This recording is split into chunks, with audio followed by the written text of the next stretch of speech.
What's up, ladies and gentlemen? Omni-sensei here with What If I Was Reborn in Marvel as the Flash? The fastest man alive. Part 3. If you enjoy this type of content, please speed punch the like button. Subscribe to the channel if you haven't already done so. Remember to check out the original story linked in the description. Let's get into the rise of Marvel's Scarlet Speedster without further ado.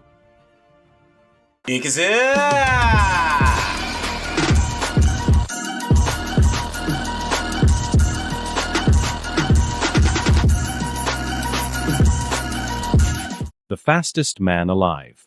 Moving forward, Benjamin Blake / superfast, semi-functional moron / genius / heroish. I woke up from my meditations, since I could no longer sleep a full 8 hours.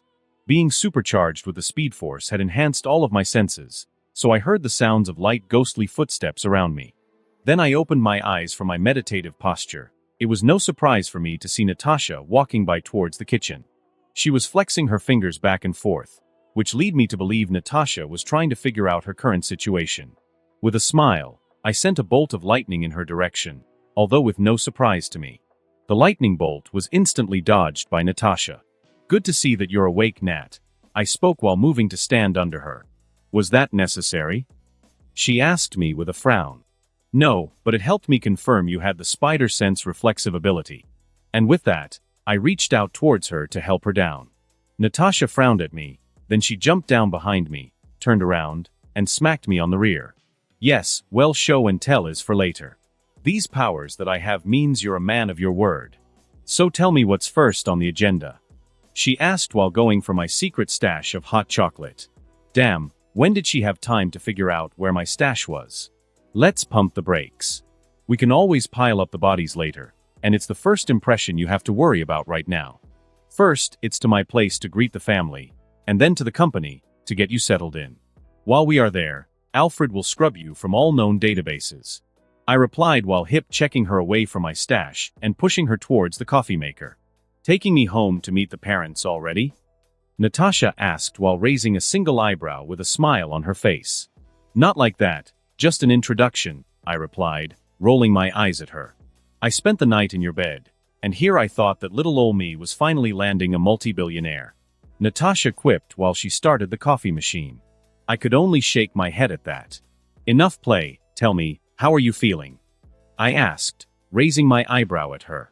I already knew that her powers had settled. I wondered what her version of Spider-Woman will become. And with that thought, I realized I already knew the best hero suit for her. The silk suit would look best on her, with the half-face mask allowing her hair to flow free. Although I would also have to include a static cling, to keep her hair from shedding and giving away DNA samples. I wouldn't want those stubborn mad scientists that I haven't found yet for the liberation of their souls to start making clones. And there is Hydra to also consider. Natasha looked at me with that winning smile of hers. I think I know how Captain America felt after his serum. I feel so supercharged, and my spatial awareness is at a level I've never imagined before. Even that reflex to dodge that lightning. I have never been that fast before. I raised an eyebrow at that. "Can't you already dodge bullets?" I asked with a smile.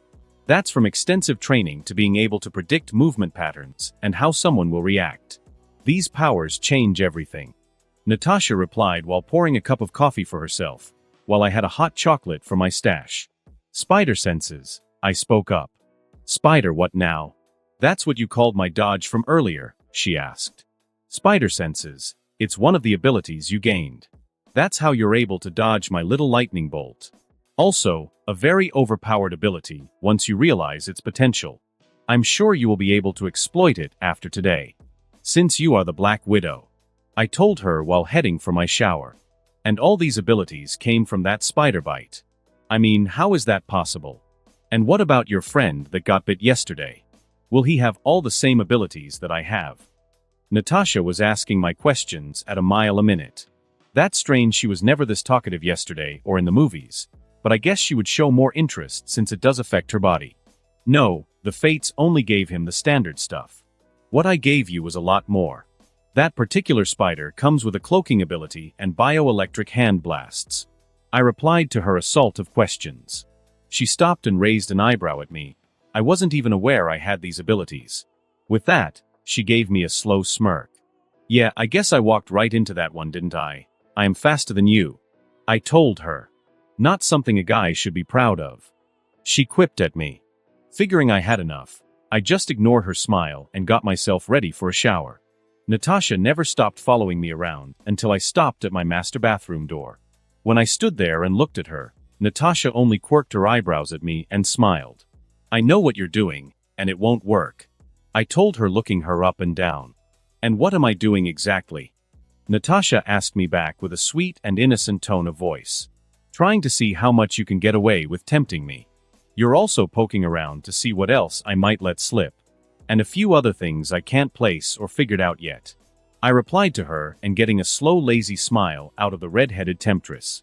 Guest showers are in the other room that way. And with that, I locked the door behind me. I refused to admit that I might have bitten off more than I could chew.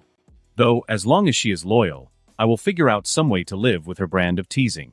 Natasha / the Black Widow / ex-assassin Natasha looked at the young man that extended his trust to her without a second thought. He gave her a chance that no one had ever even attempted to extend her. Not only that, but he depended on her to protect the most precious people in his life. Family. Natasha only had brief memories of such people, though they had been far from her mind for years. Natasha looked from the closed bathroom door down to her hands, and with a small amount of focus, she brought out electricity between her fingers. Her target had turned out to be one interesting man, all right. Completely different from the usual marks her job had her rubbing elbows with. When she had killed her handler for using her as he did, Natasha had given up hope of ever finding redemption. She was not only far too damaged as a human, but she was also the monster in the night that parents would warn their kids about. Natasha was a monster, and she would never deny something like that, not after all her life experiences. But maybe this was her second chance, like he said. Natasha examined her hand again and watched as it slowly faded in and out of view. These new abilities of hers were reacting to her emotions and also her actions. Since he has been a man of his words, maybe he can find a cure for her. She would also have to get in touch with a few contacts to see if she can find what hole Maya Hansen is currently hiding in. Natasha brushed those thoughts aside and contemplating more fun things like teasing her boss. He wasn't going to know what hit him. With a smile, Natasha headed for the guest showers. Benjamin Blake / superfast semi-functional moron / genius / heroish. After a nice and very cold shower, it was time to get dressed, meet the family, and then show my face at Star Industries. I noticed that Natasha was back to her silent observational self while I was on the tablet following the footage from a nanofly. I had left it there when I dropped Peter off the night before with his family. When he woke up, he was buff. Not muscle builder buff, but he was gymnastics buff. Good for him. Now I have to keep him from chasing MJ. Natasha looked at my tablet and raised her eyebrows at me. Is that why you're not interested in all of this? When she said that, Natasha gave herself a flourish with her hands, and the bellboy that was walking by ran directly into the table. Rolling my eyes at her, no, he is my friend and a recruit for my Guardians program. He is the other one that got bitten by the other spider yesterday? Natasha asked me, showing a lot more interest now. Yes, he is. But he lacks self-confidence right now. That is something I plan to fix. And with that, Alan finally arrived with the car. While seated, I brought up my files on the silk hero suit now called the Black Widow. Natasha smirked at the costume. So it's from your bed to spandex, huh? I thought you would have been a leather type of guy. Alan almost had a choking fit from the driver's seat up front. Sighing to myself, I clarified. It's going to be your hero suit when you're helping me as a backup or when major crap goes down. We can't have you out there in some assault gear. I told her while going over the suit. It had a black underlayer with red sole shoe bottoms. The chest and back were silver in color with red web lines along both sides. The Black Widow symbol was front and center on the chest. Since that was her moniker and since it is not broken, I had no plans to fix it. Although I did add in my protections and improvements, the back had a spinal protector, and I also had added flexible, bulletproof inserts. Granted, the suit was already bulletproof, and with her spider sense she could easily dodge bullets. But it was better safe than sorry. You're going all out with this, she stated from her location, looking over the holograms I had up for her to examine. Alfred, make a note to create an upgraded vehicle with holotech. I spoke out to the air. Of course, sir, Alfred replied. And to answer you, yes, I am, and you should be too. Today is not only a new day, but also a new day for Natalia Romanova. The bad guys will tremble, and the people will cheer. That's what I plan for the name of Black Widow. I stated with maybe too much passion in my voice. Natasha sat back in her seat and went into what I thought was her quiet contemplation mode. We got home just in time for breakfast. I was starving. When I opened the door to my house, I found the most bizarre scene ever. Alfred's drone body was sitting on my dad's lap while they were both reading the morning newspaper. That would have been fine, but what was strange was the outfit he was wearing. Alfred was wearing what appears to be a custom-made panda outfit. I could only facepalm myself seeing this. Alfred is the most advanced sentient AI on the planet, and who can take him seriously wearing a panda suit? Sigh, I could only ignore that and make the introductions. Dad, this is Natasha, my new secretary and liaison at Star Industries. I told him, ushering in Natasha from behind me, though he only raised his eyebrows at her appearance. Well shit, Natasha was still in her yoga pants. He had far more self-control than I did because his eyes didn't even move from her face, though I think that's his police training and my mother's training keeping his eyes up top. Hon, have you seen my keys? I could. Asked my mother as she walked into the room, but with one look at Natasha, she froze up for a fraction of a second. Then everything burst into action, and I realized I have been underestimating Mom a lot. The purse she was holding went straight for Natasha's head, which she didn't have to dodge because I snatched it out of the air. I turned around to figure out what the hell was going on. I turned to face my mother, only to see her pulling the trigger on her custom .38, which I still couldn't figure out how she was carrying that on her person. I was not going to stay idle watching the drama, so with a quick move, I snatched all the rounds out of the air. It was best to disarm my mom and then find out what the hell was going on. Once I removed the .38 special from my mom's hands and made sure the .38 was disarmed and safe, I turned around to ask what the situation was. That was when my mother then pulled out a Special Forces karambit knife. Enough. I yelled at the top of my lungs. Do you even understand who you just brought into my home? Was the first question out of my mother's mouth. Yes, I do understand who she used to be, I replied, but before she could follow up with that statement. You do you? Well, allow me to sit in and listen to this. The one-eyed bandit himself, Fury, walked in from the kitchen. My mother didn't even flinch, but my dad did grumble something about the brother-in-law not using the front door or calling before dropping by. Nikki, did you know about this? My mother asked automatically. I could only groan at the fact that she had no shame about using that nickname, but Natasha chuckled like the situation wasn't tough enough. Someone sent me a message about how the Black Widow was now off limits, and all of her files were being redacted or deleted as we speak. Replied Fury to my mother while giving me the one-eyed stare. Long story short, she is a product of being a child soldier, so I am giving her a second chance, I stated to the group. And what about that explosion at Oscorp last night? Asked Fury, standing next to my mother. Osborne put out a contract on me when I refused to sell a portion of my company. I shrugged. And that wouldn't have anything to do with his OZ formula markers in your little media injector now, would it? And what about your energy signature on the scene? Asked Fury. What about it? Alfred shut down all those systems and removed everything that could have connected me to that. I told him because I knew shield systems would be first, so I started with them. At least you're not slipping. I'll need her working for me. If this is going to work, I have the perfect partner in mind. Fury spoke while going to sit on the couch. It's Barton, isn't it? I asked, but Fury didn't even break a sweat. Yes, it is. Coulson's busy. How are you going to get her a pardon? Asked my mother. I recently got a nice windfall, and it came with some senators' names. I am already applying some pressure on them for one. I caught them attached to a black site, so I'm blackmailing them into approving what I need. You're just going to say that in front of me? Asked Fury. Yes, I am. Uncle Nicky, I said while raising an eyebrow at him. That caused Natasha to chuckle at the name again. We all turned to look at her, and Fury was none too pleased having that bit of information about him out there in the wild. Are you sure about this? Asked my dad. I am as sure as I was that day I carried the bombs away from everyone. I spoke with conviction to everyone present. All right then, Judith, she's family now. We both know he isn't going to let this go after he decided to help her. Replied my dad, giving his final declaration on the subject.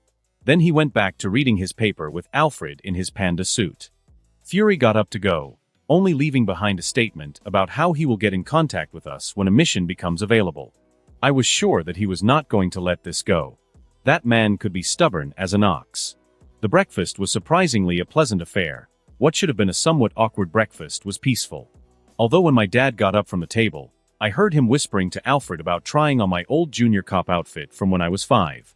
Ignoring them, I focused on Natasha, who was speaking to my mom in hushed whispers about her .38 special. Great, I went from the abnormal one in the bunch to the only normal one in the bunch. Star Industries, HQ. One of the first things I did when I got to the HQ was a stroll through my labs. I had recreated the fake face from the Winter Soldier movie, but with my twist to it. I had been trying to recreate the liquid geocrystals from the Man of Steel movie, and all I was able to succeed with so far was a programmable crystal sheet. They were wholly moldable and even replicated fingerprints with a 98% success rate out of 5,000 tests in a lab. These are on my unsellable list for sure, although when Natasha watched them in action, she took 5 faces. I had to have her put 4 of them back because, with my nanotech, each mask could be programmable with over 100 faces. I swear it was like bringing a kid to a candy store. She wasn't just asking what everything did, but every time I did a demonstration, she would request more than one of everything. I sent a commission to Alfred while she was busy blowing up some test dummies with the sunshot. Lucky for me, I had placed in the commission order last night because that smile on her face while she was making things go boom was priceless. I doubt she has had a genuine smile on her face in a very long time. Secretly taking pictures, it was time for the enjoyable stuff. We went to my personally created gym designed after the Danger Room at the X-Mansion.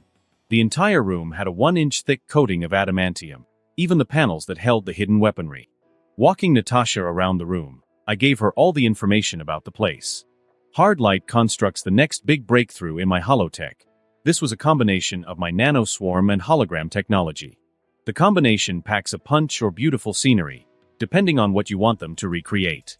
In all the walls around the room, I had installed 4 M134 miniguns spitting out 6,000 RPM for my rescue training. Then I gave her the rundown on how to activate the nighttime operations or the weather feature and other excellent tools and gadgets. I haven't figured out gravity utilization yet, unfortunately, otherwise I would have been able to recreate the gravity chamber from Dragon Ball Z. But enough of my musings, it was time to spar with the Black Widow. Showing Natasha where the changing rooms were, I went to get ready myself. The smile wouldn't drop from my face after I wrapped my knuckles and put my gloves on. Walking out to meet Natasha in the Danger Room mats, I was far too excited. I was about to face a super enhanced version of the Black Widow. I know you're one of the best combatants around, so understand, I am going to push you. This is a power brawl, and I know you haven't figured out your own abilities yet. That's okay because everything is fair in love and war. I stated as I stepped back in a sprint. I ended with my heels on the back wall. With a charge, I blasted both hands of lightning at her. I had a broad smile on my face because I was sure she thought I was going to start with fists. Natasha dodged them like the expert gymnast that she is. Points for her then. While she was in mid-flip, I ran up to her, latching onto her ankle going for the throw. No need to electrocute her so early in the match, but she was ready for me. Soon as I made contact, she tucked herself in and went right for the family jewels.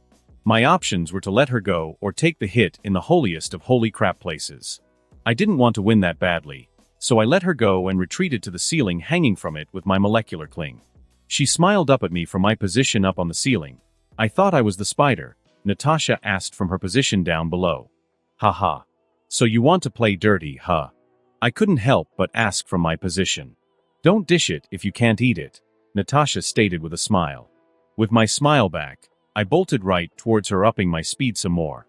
Natasha dodged the leg sweep, but from the look on her face, I knew that was all spider sense. She kicked out mid-flip, connecting with my chest. Natasha had a smile on her face like she just won a prize, but I wasn't done fighting her yet. Raising my hand while I was falling back, I lashed out with more lightning. Natasha's eyes widened. Yeah, powers can be a bitch, can't they? I yelled at her. She had a slow smile play across her face as her bioelectricity came alive in her hands.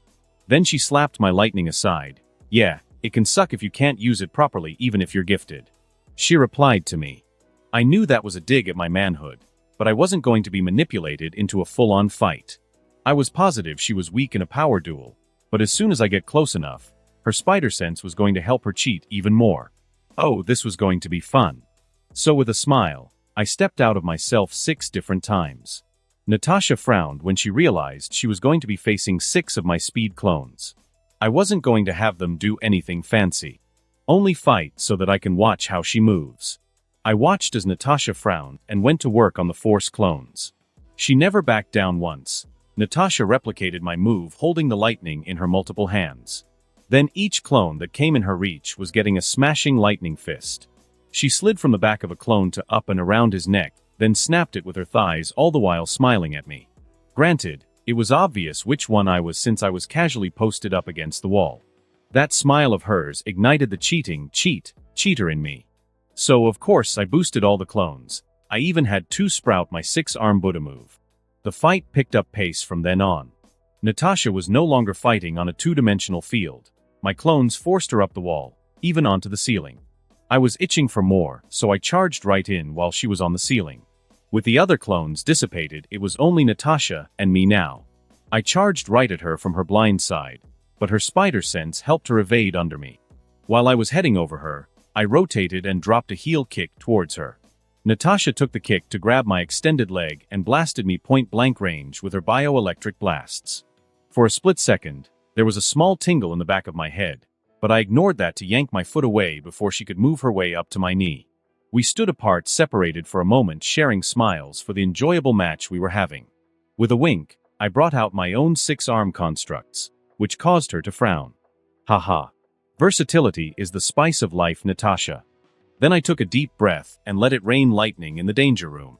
Natasha jumped up, vanishing mid-air while doing a dodge from one of my raining lightning bolts. I slowly approached the middle of the danger room while keeping my arms and lightning active just in case. I walked into the center and couldn't find any trace of Natasha. Then as I was making my rounds, Natasha came from nowhere to wrap herself around my head. Slow and steady makes the toes curl, she whispered into my ear, and with that, she tried her signature hip throw on me. I panicked, because going out like some 2-bit movie extra was not how I wanted this fight to end. As soon as Natasha tightened her hips around my neck, I grabbed her by the booty and tossed her over my head before she could get a proper grip.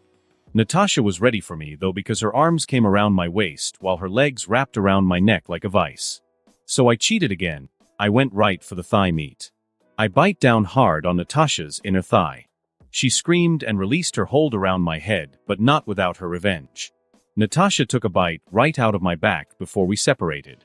You know, that's very unprofessional for an assassin of your caliber, I growled out while rubbing my back. Speak for yourself, Mr. Multi-billionaire, Natasha replied while rubbing her inner thigh. Pa system, so are you guys done flirting? Others would like to use the training room. Natasha raised an eyebrow at me while a slow and lazy smile started to show on her face. Sighing to myself, great bane of my existence is here, my cousin Michelle. Shrugging to Natasha, let's just call this a tie then? I asked her. You want to call this your premature win? Asked Natasha while smiling at me. With a facepalm, I decided to leave, and I deserved that since this was all my fault in the first place. Though I was pretty sure I could hear a chuckle from the intercom. My bite mark stopped hurting before I even made it to the showers. That was fine with me because I was not expecting a retaliatory super-enhanced bite. Outside the ladies' locker room, I found Gwen, Jean, and Laura waiting around. That was strange since Gwen was generally in her labs with Dr. Kenny, and Jean was regularly reading some weird obscure book she found and bought. Laura, I was not expecting, but since her mother was here, I should have seen it coming. Strange, she was hanging out with the girls today though. I guess that was why Michelle was on the PA. Maybe she was trying to get it for her. Hey ladies, can I help you? I asked while walking up to them. Who is that? She smells of death, was the first thing out of Laura's mouth. I raised an eyebrow and decided to put a stop to everything now before the girls started. No one was there to rescue her from the same situation you had to go through, but worse, I stated while looking at her. That was when Natasha decided it was time to exit the changing rooms. Nat, meet the small stabby daughter of my older stabby mentor, Laura. Next to her the cute one is Gwen, and next to Gwen is Jean, our resident librarian. Jean and Gwen looked uncomfortable standing there, but Laura looked interested. Yeah, I was pretty sure they weren't expecting that also or this next. Natasha will be my new secretary and liaison when I am not around. And with her skills, I believe she can help you both learn self-defense. Not you though, Laura. Natasha is going to help you learn social skills. Snicked. I have social skills sparkles. Growled Laura while trying to threaten me with her claws. What do you mean self-defense? I thought I was going to get powers. Asked Gwen. And what about me? Don't I get a say because I want powers also? Spoke up Jean from her spot. I could only rub my forehead from all this. I set myself up for all this, damn it. Look, everyone is going to get powers once we figure out the genetic markers, and when Dr. Kenny and Gwen can create a stable serum that won't mutate anyone. Until then, you are all going to have to learn self-defense. I spoke, putting my foot down, but Gwen gave me puppy eyes with Jean following right behind her. Laura though swung her claws at Natasha, and I honestly thought she had a lot more sense than that, but gotta give it to her, she has guts. I didn't know if Natasha sensed it with her spider sense or she was just that good, but she caught the blades only by the tips in mid-swing. She then ran along the wall, pulling Laura over into a throw within a matter of seconds. The girls jumped at that type of display, but I can only smile because whenever I have a spar with Laura, Logan likes to play a referee, so I haven't been able to serve up his little cub. Now though, she has to contend with Natasha, and Logan wasn't around to make anyone pull punches. Laura looked at her claws, then back up at Natasha in awe. Crap, of course, she would be in awe of an easy-ass whooping. Natasha then smiled at her, then nodded in the direction of the danger room. I will be doing small closed-door lessons later, and I will have Alfred send you a schedule on the classes and how you can contact me. With that, Natasha walked up behind Gwen and hugged her. "EPPP," squealed Gwen. "Don't worry, little pixie.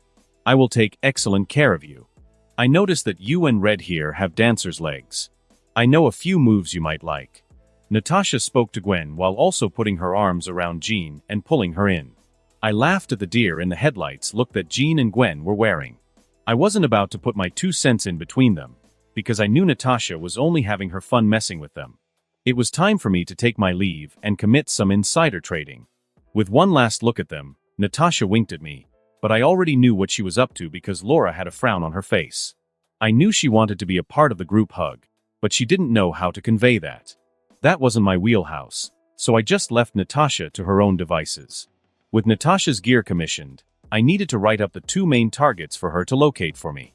I needed PIM technologies infiltrated for Darren Cross's personal notes on PIM particles. I also needed the location on Clow so that I can help myself to liberate all of his misbegotten loot. When I got to my office, I noticed that Alfred already had the holograms up for me, although I almost had a heart attack once I got to the end of the most recent updates. It had cost me a whopping $56 billion for only 28% shares to get me onto the Stark board of directors with voting rights. That was more than 80% of all the money I took from strikers. Even when he was gone and captured, I felt like Stark was messing me. With a bleeding heart, I drafted up plans to leave a paper trail implicating Senator Stearns, Obadiah Stane, and a few of the generals I found on Stryker's list. Since Tony was going to survive this, I might as well set it up that when Stane falls, he takes out a few roadblocks currently in my way. That nifty little Hydra agent was my little jab at the timeline. I hope that I can solve Iron Man 2 before it happens. To be sure, I will add Ivan Vanko to the hit list for Natasha to clean up. I received a notification ping while I was updating my plans within the Black server, but when I looked at it, it was good news because it seems that MR Green and MR Blue are in communications now. When I had created Alfred, I made sure he had a few people under surveillance no matter what, and MR Blue was one such person. With more plans to snatch him up uploaded onto the Black servers. It was time to check on Dr. Kenny. I brought out my 6 arms and upped the hologram projection from my desk. It was time to cheat to win, baby. I was never going to be a genetics genius like Gwen, but I was brilliant in my way.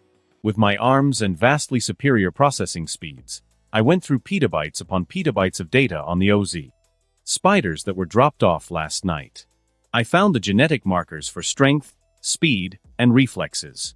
While I was isolating the rest, I decided to work on Peter's Spider-Man suit. I had the perfect one in mind. Peter always went with the classic red and blue in the comics, but in the movies, I remember Stark had some micro actuators installed for it to become a one-size-fits-all. So I was going to take that idea and apply it to all the other suits I made. And let us not forget the movable eye lenses. The classic red and blue will work, but it was time I advanced things a bit since I had near limitless funds. I went with the advanced spider suit from the Spider-Man game before my death. The giant white spider on the front with the white along his forearm sides. The spider suit was made out of my company's nanocarbon with web fluid coating to keep the flexibility, with the plates to help keep bullets out of vital parts. Since Peter was so injury-prone, I added some of the Medi-Gel into his utility belt because he is a Peter Parker. You never know what he might come across. It would also suck for my friend to die so early, especially since I watched Scott get snuffed out. I don't want the same for Peter. Another notification popped up in one of the mini holograms. A 10. Shootout Kings Plaza. The police communications came alive, letting me know it was time for the appearance of Lightspeed, and this time I was going to bring the Black Widow with me. The fastest man alive. The Black Widow's debut. I got up from my desk to head for the office wall to get changed. I had a hidden compartment for my super suit. Alfred, is the Widow's suit ready? I asked to the air. Yes, it was prepared while you were sparring with Mississippi. Romanovna. Would you like me to notify her of her impending heroic appearance? Asked Alfred from the mounted speakers. Yeah, tell her to suit up. We are about to dub her a hero and kick bad guy ass. After telling him that I performed a quick change. The suit I am wearing today was a combination of the Godspeed suit and the Future Flash suit. I changed out the all-white from the Godspeed suit with the blue, but I was adding advanced tech like what was in the Future suit. The spinal protector was made out of adamantium to make sure that there are zero chances of it getting destroyed and in turn, crushing my spine. I had a full nanotech system installed along the back area. Then on both wrists, I had smart miniaturized hologram tech installed. For my helmet, I went with the Godspeed helmet with a robust face enclosure. The whole helmet can retract on command with just a thought. I figured out Tony's subdermal implants and combined it with Dr. Otto's neural connectors built into the systems, so each operated with mental commands. The eye lens had my custom crystal refraction tech that provides me with a heads-up display so that I no longer had to look at my arms for navigation and other things. I also solved the comms blackout associated with high speeds using quantum entangled communications gear. All suites in the future will receive these upgrades. Looking at myself over in the mirror, I looked heroic. With that out of the way, it was time for the fun stuff. When I went to the roof, Natasha was there with her mask off, just waiting on the ledge. Why am I here, and why am I in this thing? Natasha asked me with a straight face. We are about to introduce the world to the Black Widow, I told her while standing up on the ledge checking over my web shooters. With a check on the roof's hollow projectors to make sure no one will realize we came from this building, it was party time. Why are you on the ledge? Natasha asked me while raising her eyebrows. I plan to go in style to the shootout. I know you already figured out those web shooters, so I am going to show you how to use them for transportation. Remember, it's all about the leap of faith, I told her as I jumped off the ledge. FWIP. I shot out a web line connecting me to the nearest ledge, and then I surrendered to gravity. This was so amazing, and I couldn't wait to figure out flight. I traveled 4 blocks before bringing up my team display, and I should not have been as surprised as I was. Natasha was a trained killer, dancer, and gymnast, so of course, she had no fear of going web-slinging. I took a peek over live comms since she was using the full head enclosure, and I caught her smiling. That was an exciting development for another time. Overwatch. This is Lightspeed and Black Widow, please come in. Overwatch clear on comms. Lightspeed, Widow, we have clear lines of communications. And we have the camera on the shootout. We do recommend getting there sooner, because the cops don't seem to be in good shape. Replied Jean from the Overwatch station I had built to help fight crime and keep track of any other operations we had going on. Widow, tell me, how are the web's hooters? I asked over comms. I could get used to this. Natasha relied back on comms. Alright, hop on my back, and I will get us there, I told her. With the Black Widow on my back, it was time to get into some action. We arrived on the scene just in time to find a massive car explosion in mid-freeze. Natasha didn't even wait for my commands. Out of her wrist sprang webs, grabbing the cop that was about to be mulched by the shockwave, frozen in mid-air like a ripple in the pond. With a tap on my back, Natasha jumped up, but since I had never told her about the features of my aura, Natasha was back to standard time after she left its boundaries. Natasha was currently frozen in time to my perspective, but I knew she could handle herself, so it was time for me to focus on saving people. Then I can worry after getting everyone to safety and out of the combat zone. I pulled cops out from behind vehicles. Then I had to move people that were sticking around to video the scene. Then once I made sure everyone was good, it was time to play sidekick to the Black Widow. Soon as I pulled up beside a vehicle and returned my perception to standard time, I was slammed with noise, but I was ready for it now. Inside my helmet, I had installed sensory proofing to stop myself from suffering sensory overload. I had auto-transition lens tech installed and miniature sound dampers for explosions. Natasha finished her flip out of the air landing on the police cruiser that I was currently taking cover behind. So want to throw the car at them? I asked her from my crouch behind the vehicle, snatching any stray rounds heading in our direction, while the bad guys looked confused with the disappearance of the police. Natasha only raised her eyebrow at me. This is your show, I am just making suggestions, I replied, shrugging at her. Then Natasha pulled off a near-impossible dodge, and I had to catch the bullet heading for my face. I looked, and the bastard that fired at us was frozen mid-shock. It seems he didn't get the memo, and his ass was about to be grass. I was about to smash in both his kneecaps when I stopped after the look I had seen on Natasha's face. He was dead, and he didn't even realize it yet. You can break him if it looks like an accident to the people recording, and I am sure this goes without needing to be said, but no killing, I told Black Widow, because she had the killer look in her eyes directed at the fool that decided it was best to get a sneak shot in during our conversation. Natasha didn't even acknowledge what I told her, but she did launch herself clear across the 50-feet expanse of the no-man zone made during the firefight. Natasha rotated during the mid-flip and then brought down her leg in a heel drop. Crack. There was a resounding crack from the gunman as he slammed into the hood of the car he was behind. Then Natasha proceeded to destroy the rest.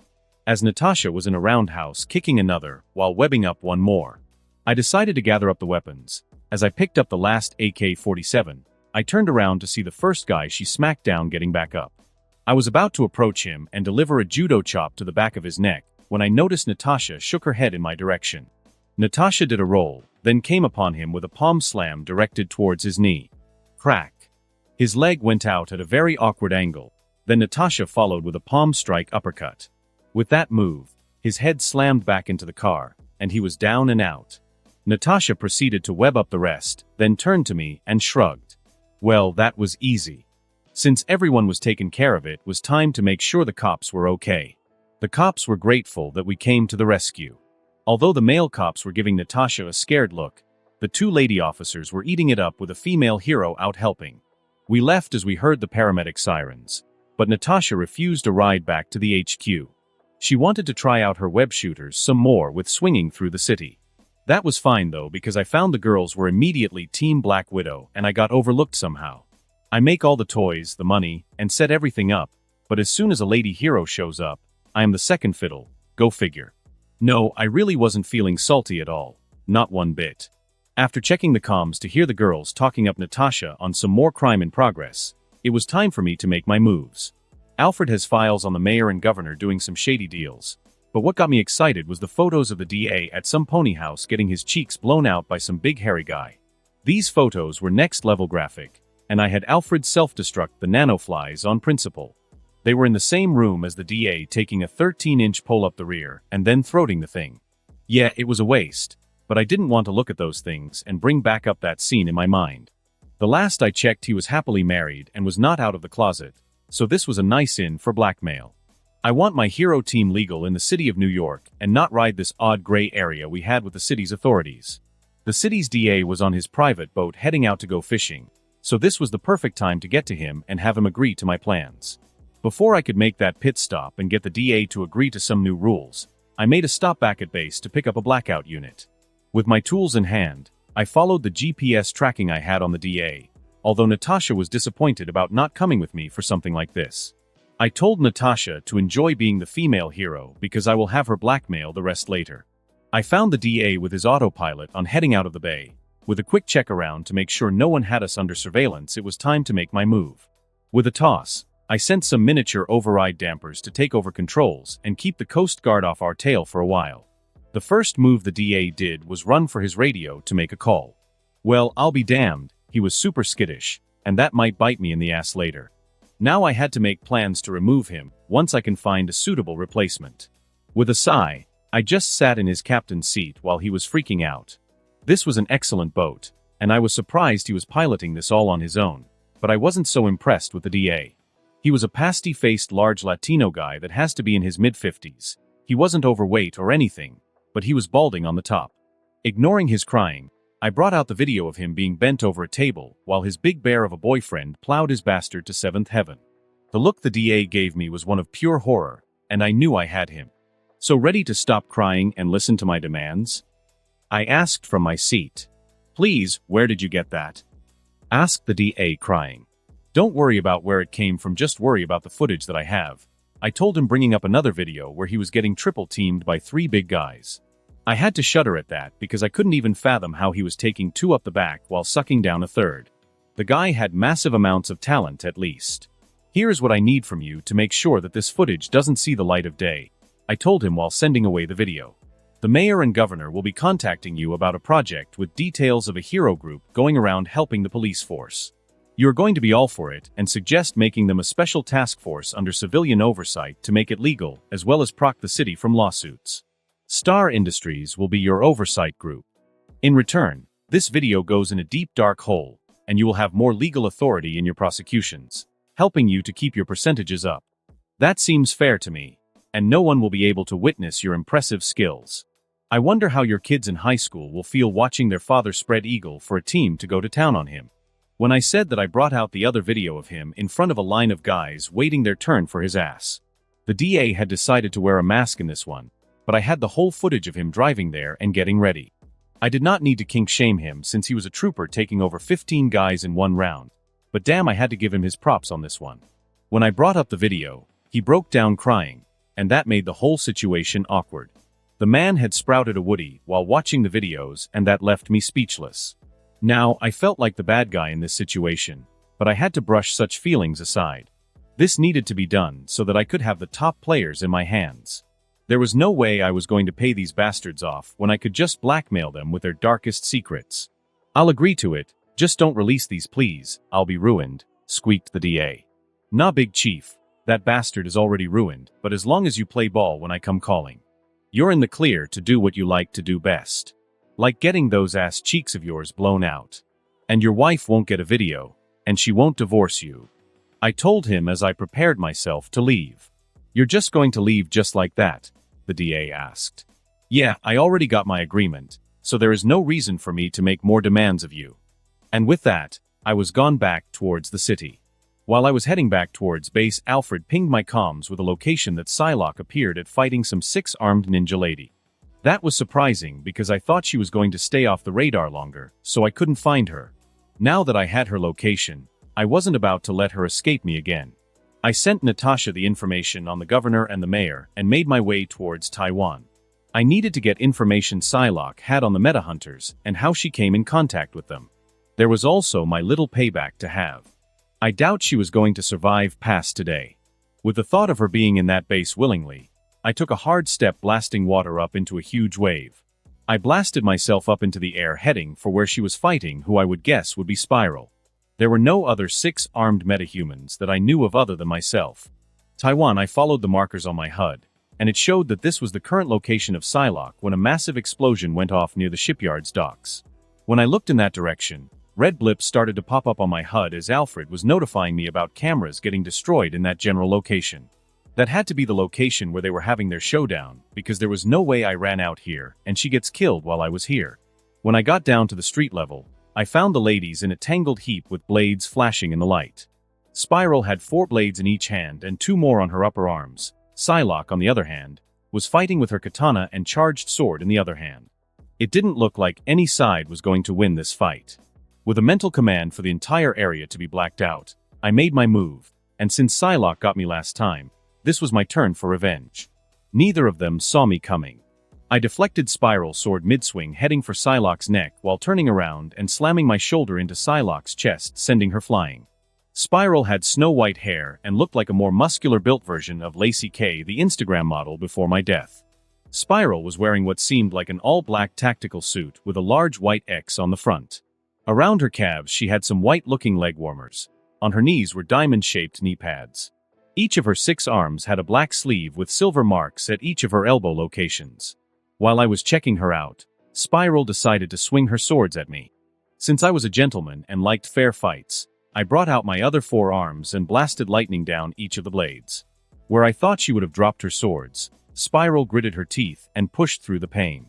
I was impressed with that, but I needed Psylocke, so this was the end for Spiral. When I was about to amp up the power and blast her back to Kingdom Come, I heard her mumble something about no one will stand in the way of her saving her sister. That was surprising because of my general knowledge of the comics and her background. Spiral never had family, and she was from some Mojo World dimension. Then again, Cyclopes got 3 rounds to the chest, so life was not like Canon Marvel at all. Dropping the lightning at her, I could help but ask, "What do you mean you're trying to save your sister?" I asked Spiral. "She was with the team that took my sister," Spiral growled at me. "Yeah, this was an interesting development, alright? Alright, I also need information out of her, okay? So here is the deal: we get what we want from her. Then end her so we can go rescue your sister," I told her while walking towards the laid-out Psylocke. "You're not here to save her then?" asked Spiral, giving me the side eye. "Nope, I found her escaping a metahuman experimentation facility when I was destroying the base. She tricked me, then made her escape. Once I sorted through all the data from the base, I found that they had paid her for mercenary work," I told Spiral while growling myself. The memories of that ass-kicking I did was ruined by the fact I fell for such an easy play. Spiral raised an eyebrow at me when I called us metahumans and smiled when I told her about smashing the base. With a hand raised, I blasted Psylocke with a bolt of lightning. It might seem petty, but I was trying hard not to enjoy getting her back. Psylocke bolted upwards when she woke up, but I was ready for her. With a Spartan kick to the chest, she went back down. "Stay down, or I will put you down. We have questions, and you have answers," I started, trying to keep my anger in check. "Shouldn't I be the angry one here?" Spiral asked me while tilting her head to the side. "I'm not a fan of traitors who keep our kinds in chains," I replied to Spiral. "I am no traitor to any kind," growled Psylocke. "Did you not take payment to watch over a metahuman experimentation facility, and did you not help them take her sister?" I asked Psylocke while pointing to Spiral. "I had no choice. They have my brother," Psylocke yelled back at us. Well, crap, more cliched bullcrap. Like, of course, they would have someone of hers to force her to work for them. Ugh, see, this is the bullcrap that I am trying to avoid. Where are they keeping prisoners? I could not help but ask while rubbing my forehead. "What, you're just going to trust her like that?" asked Spiral in disbelief. "I can tell that she isn't lying, it's one of my powers," I told Spiral, since there is no way I was going to reveal I can read someone's biosignature. I wanted to get rid of her and not deal with problems. But that's not what heroes do. "The facility is underground. It's Yushan National Park." Psylocke spoke up fast once she realized I was going to help. I could only sigh at that because of course the base is located under some nationally protected grounds. "Fine, she can lead us there, but if she betrays us, I am killing her," snarled Spiral while turning around and heading somewhere. Psylocke held her hand out for me to help her up, but I turned away, totally ignoring her. "Alfred, contact the professor and let him know we might need a pickup. Also, find me some wheels since I now have company." I spoke into my communicator. I would have to build myself a jet soon, especially if I'm going to start running into situations like this. While I was checking my utility belt for the items I might need for breaking into a secure base, Spiral came running up in Jeep 4x4. Well, I'll be damned if she isn't good help. I called shotgun, then took the passenger seat next to Spiral, which left Psylocke to the back seat with the open canopy. After giving them each a comms unit, it was time to head into the night and wreak havoc. While Spiral was driving and following the instructions given to her by Psylocke, I started up another file labeled Javelin for the carrier jet I wanted to build for operations. I also had to put in plans to buy land around Salem Upstate, by where the X-Mansion was located.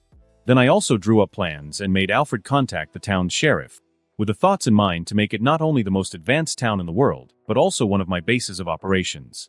Psylocke had directed Spiral to drive up to an exit shaft that leads directly into the base. Getting out, we took a look, and it was a long way down. Taking out a few marbles from my utility belt, I then dropped them down. On my wrist-mounted hologram popped up the video feeds from the miniature drones I dropped in. They relayed my wireless signal, allowing Alfred to jack in and give me the video feeds. "I will go for the rescue first while you ladies make as much noise as you like. Our ride out of this is currently 30 minutes out, so don't get left behind because I plan to blow this place to hell," I told them as I jumped over the edge.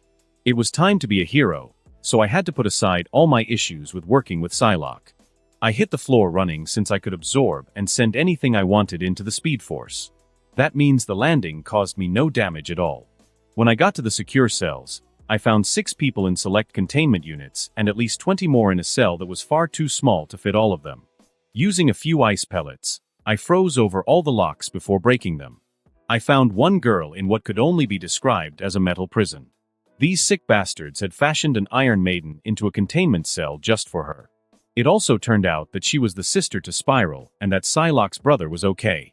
Now came the fun part, which was the escape. With me removing all the power dampening collars, everyone went wild with their abilities, causing chaos in the base. Alfred was blacking out all the footage of the event, while also selling off wine, artworks, even equipment. Anything and everything he found was up for sale. Even the information in the servers, and then all the funds were being transferred to my hidden accounts. Missing people reports were being solved, and the paperwork was being filed for the police to receive when they get into work the following day. I knew it wouldn't be enough, but I was hoping to at least give some families closure about their missing loved ones.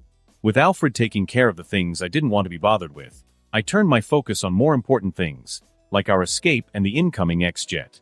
With a step I moved in front of all the prisoners. When I did, my arm constructs the green girl I was carrying gasped. That means she was the sister of the Spiral, and I did rescue the right one. Follow me and don't fall behind, I yelled to the rest. With swords forming in my hands, I moved with a purpose. With each swing of my blades, I was sending out lightning in arcs killing anyone that decided to stop us. From my HUD, I was following the progress of Spiral and Psylocke, and they were working in an efficient tandem to take down everyone. The alarms started to go off, and the people I had come to save started to freak out even more, like this wasn't already a highly stressful situation. I turned and tasered the nearest person and had a Force clone pick him up. Next person that screams is going to get his ass tasered also. I yelled to get them under control. Who put you in charge? Asked some random ass person. I put me in charge. Since I rescued you and you got yourself captured and shit. Now shut up and follow. With that, I turned around and started heading for the exit. Lightspeed, I have slaved the base's self-destruct to your wrist computers, and I have taken the liberty to activate their remote explosives to the same systems. Spoke up Alfred, and that put a smile on my face. All we had to do now was make it out of here alive. Wee. A wall of sound slammed into me, but I was already reacting to it. Damn it, that hurt, but I couldn't focus on that right now. Right now, the only thing that matters is survival and escape. I retreated around a corner and left the green girl in the air while I went around the corner to rescue all the rest that were about to be hit with that wall of sound. I took one last look at it before I realized it was one of the kinds they will use against the Hulk in New York. This damn thing was also something made by Stark Tech, and knowing Stark, it's made with robust designs. I tried to get past it, but the air was solidified with the sound waves, and I was not happy I couldn't get past this thing. Then I tried slicing it with my sword, and I noticed a ripple in the air. That was progress at least, but I refused to spend hours in the Speed Force while trying to hack my way through this sound wall. I was stuck, and I wasn't happy about that. But I had a nasty little surprise plan for them. Returning to where I left everyone, I made sure they were okay. Surrender and we won't kill anyone. The guards spoke over the intercom. They were sorely mistaken because I wasn't planning on being anyone's prisoner today. I walked back about 10 feet and found the electricity outlet on the wall. I used my construct hands to stick into the outlet, then forced a Speed Force construct into the systems. I knew what I wanted, so with some focus, I was able to get the clone to pop out of the light fixture above their heads. With a spike in my power, I stepped through space for an instant substitution swap with the clone. I fell on top of them like I was a spider monkey. Yeah, bitches. I yelled out while falling. The first one that turned up to look at me had his eyes widened in horror, and the one next to him leaked out yellow fluids onto the ground. The third that was with them screamed like a little girl. I couldn't help but grimace because they lacked in any menace that should come with being henchmen. I lashed out with 2 hands to grab onto the first guard's head. Using the leverage, I swung myself clear of the piss-stained ground. The first guard's neck was not meant for such moves, so when I put that much force on it, his neck snapped with a sickening crunch. Tossing his lifeless body while I was still in midair, I lashed out with my leg, sticking the third guard, smashing his knee to the side while also feeling the leg break in at least 4 places. And with that finished, I was back onto the ground in a crouch. The last guard held his hands up and then bolted to run away, but he ran in the same direction the sound cannon was facing. The second guard didn't even make it 5 steps past the safety line when the sound cannon pulverized him. I could only shake my head at the man because he went from pissing himself to self-inflicted death. I went back to check the rest, and when I checked on the green girl, she was doing better, but the rest was looking at me with pale faces. That was fine since they were more likely to obey me now. I had a clone pick the girl up so that I could have my hands free for any more surprises that might head our way. We made our way to the launch bay where all these excellent vehicles were being kept, but that wasn't the deal now. Most of the cars were destroyed by the firefight that was going down between the 2 women I brought with me and the other security forces that were trying to kill them. Leaving the rest behind with the clones, I went out to relieve the rest of the security of their souls. With more power, I was displaying day after day. I was starting to understand how savagely DC had nerfed the Flash in his TV series and comics. Thankfully, I had just solved my communications issues at FTL speeds, so not much could stand in my way. Although I had to squash that thought because Victor Von Doom is alive and well, I hope he keeps his focus only on Reed because I don't want to face him until I have everything in place to wipe him and his Doombots out. Every guard in the launch bay lost their heads within a matter of seconds. When I came to a full stop in front of the 2 deadly ninja ladies, they didn't even flinch. With a nod to them, I commanded my clones to bring over the rest of the rescued. Spiral bolted directly for the green girl, Pammy. "You're okay," she yelled while pulling her sister out of the clone's hands. Psylocke did the same to some brown-haired boy, but I wasn't paying them any more attention. The thing that now had my attention was the damn mini-tank that just rolled in. "Everybody get down," I screamed while sending a blast of lightning towards the tank. It seems someone has been paying attention to me because the lightning just bounced off the tank. That would mean they were using non-conductive metals. Crap, I wasn't prepared for something like this to happen so soon. Checking my utility belt, I only had 3 ice pellets left. I had come too far to allow some crap tank to stop me. While it was turning its turret towards me, I vanished from its line of sight. I went running right into the side of the tank, delivering a mighty Spartan kick at Mach 2 speeds fueled with my lightning. Crack. Crack. Arrrrrrrrgghhhhh, my knee broke and fixed within a matter of a second. Slamming my leg into a reinforced tank was not the best idea, even though I was able to make a dent. I noticed that the lightning I had charged up my leg with was being absorbed by some coils sticking out of the side of the tank. Crap, they were planning for someone like me to show up. Smash me sideways. With that in mind, I went back to where everyone else was hiding. "Any more smart ideas?" asked Spiral while looking at me like I was a complete idiot. I put a dent in it if you haven't noticed," I yelled back at her while pointing at the tank still tilted on its side. Crash. And with that declarations, the tank crashed back down on its treads. "How about we stop fighting and figure out a way to survive this mess?" yelled Psylocke from her spot, and when I looked at her, I noticed her blade. That was when it clicked for me. "Yo, stripper spandex, is that sword made from adamantium metal?" I asked Psylocke while forming a crazy plan in my mind. "Stripper what now?" Psylocke spoke sounded far too insulted for a lady wearing what could quickly amount to swimwear. "Your sword, he wants to know if it's made from adamantium," Spiral asked while keeping an eye on the tank that was currently stuck in its spot. "Yeah, it is custom made too," replied Psylocke, and that was all I needed to hear. I was already moving when the tank fired overhead. I didn't even ask permission. I just yanked the sword out of Psylocke's hands. I was already slicing the rubble that was falling onto our cover. With swift kicks, everything was directed away from the people underneath me. With a glance, I was able to confirm that everyone was safe, and that means it was time to dismantle myself a tank. While I was heading for the treads, I sliced off the turret with my first pass. With the tank turret relieved by half, I tossed in the last of my freeze pellets. The pellets I tossed out froze midair heading towards the tank. With a few quick swipes of the blade, I removed the tank's treads and also cut off the coils they were using to absorb my lightning. I was already doing my studies on the applications of my brand of energy.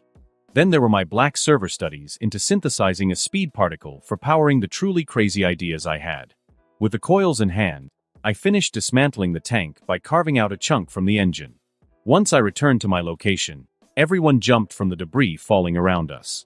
Psylocke had a surprised look on her face when she looked down, and her sword was gone from her hands. She looked at me, and with a nod, I threw the sword by the handle back at her. Boom. Boom. When I turned around to see where that noise was coming from, I turned to see Logan falling from the rafters tangled up with a group of guards. Lucky or unlucky for him, even Laura was within the group stabbing away at them. Ugh, I could only sigh at this, since this could only mean that he stopped off at my HQ to pick her up, and if he has her that means. Hey lover boy, you went out to save the city, and now you're picking up more women? What would Gwen and Jean think about that? Natasha playfully spoke up over my comms channel. I have no relationship with these two other than saving their families.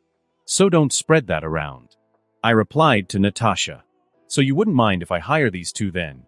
Natasha asked me as she jumped out of the X-Jet and through the hole in the roof that Logan made. I want them to talk to the professor first, and I am not in the trusting mood with Psylocke, I replied while looking around for the bay door panels. I had finally found the controls to open the bay doors, but Natasha was shadowing me once more. So we are smashing into bases now and committing international crimes? Natasha asked me with a raised eyebrow. I looked at her, then played the video of the metahumans dying while being drained of their blood. This is what I am fighting. Innocent people being kidnapped to be drained for their blood because they have the active X gene. This is the fight. Yes, I will be saving the city and eventually help the world, but this is the fight. Save those who can't save themselves. I told her. This caused Natasha to drop her playful attitude. Like you did with me? Natasha asked me, and then she gave me her slow cat-like smile. Thanks, and with that Natasha left to go check over the people I had rescued. While Natasha had left, Logan came walking over with Laura right behind him. Tell me kid, why are you always finding these things? Logan asked while pulling out a cigar. I am hunting the hunters Logan, that's all. I hope the professor has enough room for them. I could only reply with a shrug. Yeah, Chuck will be fine. He isn't exactly happy with how you're doing things, but he loves having the little ones around the mansion, Logan replied. Why did you not ask for assistance? The way you have approached this is highly inefficient, stated Laura while looking around and taking in the sights of dismembered bodies and the like.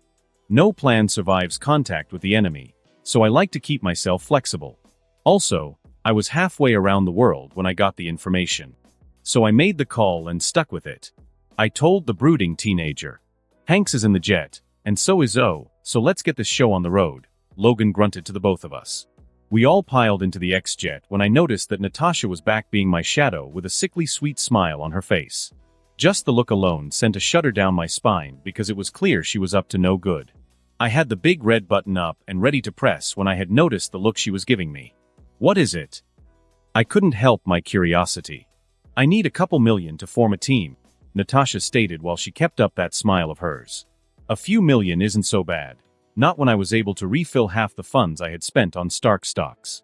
That's fine, you already have $250,000 for your operations, but it can be up to $500 million if you want to add in people, I told her while sorting through the rest of the information waiting for Hank to take off. That sent Natasha into silence again before she had that smile back on her face. I want to hire the 2 femme fatale for my team, Natasha stated. That I was not prepared to hear at all. I was fine hiring Spiral, but I wasn't okay with Psylocke at all. I don't mind you making the call on who you hire, but I am 50-50 on Psylocke. That could be because I had a bad experience with her. Now that her brother is safe, I will extend the olive branch and let bygones be bygones since you want her. I told Natasha while bringing up my wrist hologram with the big red button. Before I could press the button, a caramel skin-toned hand came over my shoulder and pushed it for me. Boom. Boom. Swoosh. Boom. I was surprised because I knew who that arm belonged to. Standing in between myself and Natasha was Aurora watching the base burn. I didn't know you were into things like this, I asked Aurora while turning back around to watch the base burn as the ramps came up. One should enjoy the finer things in life. Also, next time do send me an invite, stated Aurora while she walked away. Natasha turned and gave me that slow lazy smile of hers. The fastest man alive, new beginnings. Aurora flew us all back to the X-Mansion while Dr. McCoy did his rounds, checking out everyone. Spiral brought her sister up to me to meet. Though from their features, I could tell that they weren't sisters, though everyone needs family. Sometimes the best family are those you choose one your own.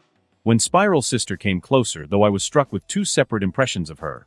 One, the green skin vines, and leaves reminded me of Poison Ivy from the DC universe.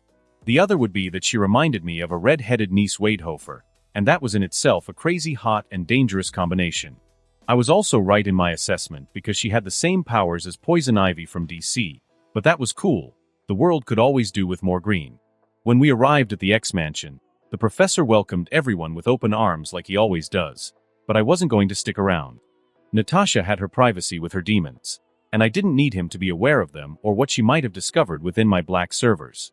I wonder if I can get Mystique to tell me about the metal Magneto uses for his helmet. There was never a defined breakdown of the material used in the helmet, but all the crackpots on the internet used aluminum. So there must at least be some correlation to the substance. Unfortunately, I can't do any research until Jean gains her powers to make sure my conjecture works. Ben, a Mr. Otto Octavius, has contacted us in reply to our job offer, Natasha stated from my back. Well, that was fast. Oscorp just blew up. I thought that they would have at least waited a while before they started to axe their employees. Thanks. Nat set up an appointment with him on Thursday. Let us make it lunch, also. I replied to her as we came upon the city's skyline. Not even less than 48 hours ago, Natasha was ready to end me, and now she is my new highly paid and highly deadly secretary. Man, Marvel could be crazy sometimes. Keep your hands where they are, and you're going to have to buy me dinner, Natasha whispered into my ear. For a second, I was confused until I realized I was getting a complete handful of that round peach she called an ass. I looked down, and we were in the same position we started with from the X-Mansion. So that means I was getting a handful while I was in my head thinking up plans. Natasha had to have done that on purpose because now I was trying hard not to pay attention to what I was holding then, as I shifted her to free my hands so that I can hold her better around her thighs. Natasha used her knees to keep at my side, locking my hands in place. With her arms around my neck and her head beside my own, the free ride I was giving her back was quickly becoming torture for me. So as payback, I charged up a finger and zapped her in the glutes. Natasha left me alone after that, and I was super excited about finally winning one, but as we pulled up onto the roof of the Star Industries building, she tossed me a bottle. When I looked at it, the title was the Motion Lotion for help in solving your premature issues. I could only wonder where Natasha even found this within 24 hours, and how long had she been waiting to set me up. I heard her laughter coming from behind me, but when I turned around, she was already invisible, damn Black Widow. After changing, it was science time. I knew Dr. Otto was trying to build a sun to make limitless energy, but we needed a stable containment unit. Then we also needed some solar cells with strong enough absorption that allowed us to harvest energy with 100% efficiency. Our current solar efficiency was only up to 23%, and that needed improvements. That meant we needed a Dyson sphere which wasn't even invented yet. This calls for some severe cheating, and I now know that Darren Cross and Hank Pym have to be the next primary target. It would honestly suck if I accidentally vaporized half the planet with a supernova because I chose to go into this half-baked. Well damn, we will also need gravimetric stabilization, non-ferromagnetic metals, and non-conductive metals. We are going to need a new phase quantum harmonics resonator. And since I had to buy a quantum phase harmonics device, it's best if I also buy the quantum stabilizer and start my research into unstable molecule fabrics and combine that with some secret sauce. Check for those machines on the open market. I got an update on the Baxter Foundation. Alfred had notified me of my invite to witness the dimensional travel device. That I had to turn down for my health because there was no way I was going to go and get hit with random quantum dimensional energy. Business meeting for the excuse is always a win. So with that turned down, I retreated to my lab so I can go all mad scientist to cut down half the work for Dr. Otto. I sent Natasha some orders for her to get Alfred into Darren Cross's systems and infiltrate Pym Tech. I came up with a bright idea to model the containment unit after a gyroscope. And I'm back to committing corporate espionage like it was no big deal. But that's all in a hard day's work now, I guess. Sending in the commissions to Alfred to get the parts for the containment unit, it was time to figure out the physics of how I'm going to keep all that magnetic disturbance to a minimum. I wouldn't want to go sending the Earth all out of flux, and I don't see myself as Magneto's second coming. I have to figure out how to contain the power of 1 trillion nuclear bombs within a containment field of a little over 20 feet. So I will start by stripping back down my hologram tech. The conventional hologram is using hard light constructs, oscillation sound waves holding together sheets of light. I can use the sound waves to create a pocket, and with enough around, I can create a stable large pocket. A powerful enough electromagnet can also get the same space, but that will disrupt the sun's containment if there was any breach. I had been at this for a while when someone had shut off the lights in my lab, distracting me. I was not happy at all, because I had finally figured out the clean fission situation with heavy ions allowing me to theoretically birth the first man-made star. When I turned around, I found Natasha standing there with a frown on her face, holding up one of the new model tasers I had designed for taking down heavy-duty metahumans. "Why are you holding that up?" I asked Natasha while raising my eyebrows at her. "I am your secretary, and I don't want you setting off nuclear devices while I'm around. Also, it's Thursday, you have your appointment soon." "I wasn't going to blow us up. Wait, today's Thursday?" I asked incredulously. Natasha just rolled her eyes at me. "You're in an adamantium-reinforced lab, just short of testing out your Dyson sphere gyroscope thing. And we have 15 minutes before we are to arrive for our lunch appointment." Natasha spoke while turning back on the light and leaving the lab. Maybe she was right. I was so caught up in building this thing. I almost turned it on to try testing it, and I had nothing in the way to protect myself and others at all. Ugh, damn it, I almost pulled the ultimate mad genius blunder and tested something dangerous without any safety protocols at all. Alfred set a reminder to put into all lab assistants the job requirements of taser efficacy. We are going to have a lot of mad geniuses on our hands, and I don't want the building to blow up every week or two. With fresh eyes on my situation, I took a look at the massive containment unit I had created. I will need a new lab after this though. The floor and walls were all covered in a new octagonal solar panel I had designed to take in the solar energy that the sun was going to give off. In the middle of the room was a massive gyroscope combined with a Dyson sphere. Most of it was made out of modular designed electromagnets crossed with sound oscillation devices, and outside of it all was the quantum harmonics resonator keeping it all contained. It was time for lunch though, so I couldn't go around playing with stars today. I did leave Alfred with commands to overlook everything and make improvements or fix safety issues as he sees fit. Shutting down my lab, it was time to take a shower and meet the infamous Dr. Otto. But while I was heading up from the sub-basements, I passed the training rooms I had built. In one of the rooms, Aurora was throwing lightning at Spiral while Logan and Laura were in the command deck watching and conversing about how they would approach the situation. That's a hell of a way to have father-daughter bonding time, and seeing Laura reminded me to check in with Dr. Kenny later to check on the spider serum. And I will also have to track down Jessica Jones and send Natasha after some blood, or I have to make a quick pass to get some. That flight ability that she isn't using can be beneficial for other people. And having Gwen fly around like Superwoman would be nice also. I will also have to find that purple-faced bastard soon, and maybe I can use that to get her on my side. That freaking grapist bastard deserves death, and I might have to send Alfred in to make sure that none of my people get under his control. It might be a good time to put Jerry Hogarth on retainer, so I can accidentally meet Ms. Jones. With more plans added to my black server through Alfred, it was time to get prepared. When I walked out of the shower into my overnight sleeping quarters that were built into the HQ, I found Natasha holding up a tie and matching them to the suit that she had also picked out for me to wear. "While we were down in the labs, you said a few days have passed. How did it go at PYM Technologies with Darren Cross?" I asked Natasha while speed changing into my suit while leaving behind the tie. Natasha smiled at me while picking up the tie that I left behind on the bed. "It didn't go anywhere," she replied while putting the tie around my neck. I couldn't help but raise an eyebrow at her for that. He is currently attached to the hip of Hope Pym. It seems he is trying to woo her. "So I snuck in the old-fashioned way with these new upgrades of mine," Natasha replied while linting my suit. "So this is when Hank sent his daughter as a honey trap to get into Darren's inner circle. Interesting," I stated openly. "So, are you going to tell me about that?" Natasha asked while turning around to pick up the rest of her things. "It's not that I don't trust you, Nat. It's that we are riding a fine balance right now. Me knowing is dangerous enough. Including you to that list will make you a target for some beings that not even I can fight," I told her while holding the door for her to enter the elevator first. I am surprised no one from the Order had shown up to off me before I got old enough because I broke their precious balance. I told Natasha as we went up in the elevator for the special open cafe I had built on the connecting building. Natasha just raised her eyebrow at me, so I continued for her benefit. "Natasha, there is an order of watchers that maintains the balance of time and protects reality. These small waves that I am making in the time stream can call down their wrath. And since they haven't brought down death and destruction, I'm guessing that I haven't made too much of an impact in the grand scheme of things," I told her as we approached a couple with visitors' badges.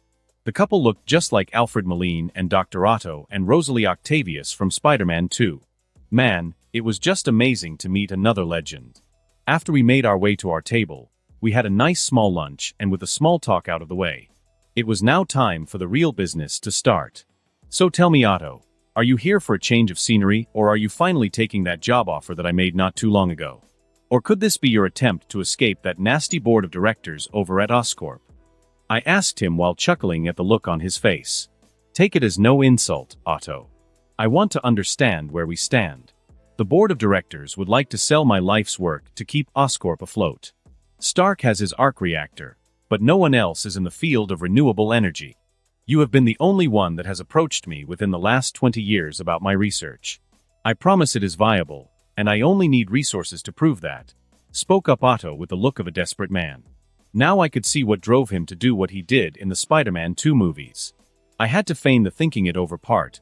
Granted, I already wanted his research as my own, but I couldn't just show my hand yet. I was happy that he laid it all out for me, so that a fair point in his favor at least. Natasha was again looking at me with her silent look, so I gave her my slow, lazy smile.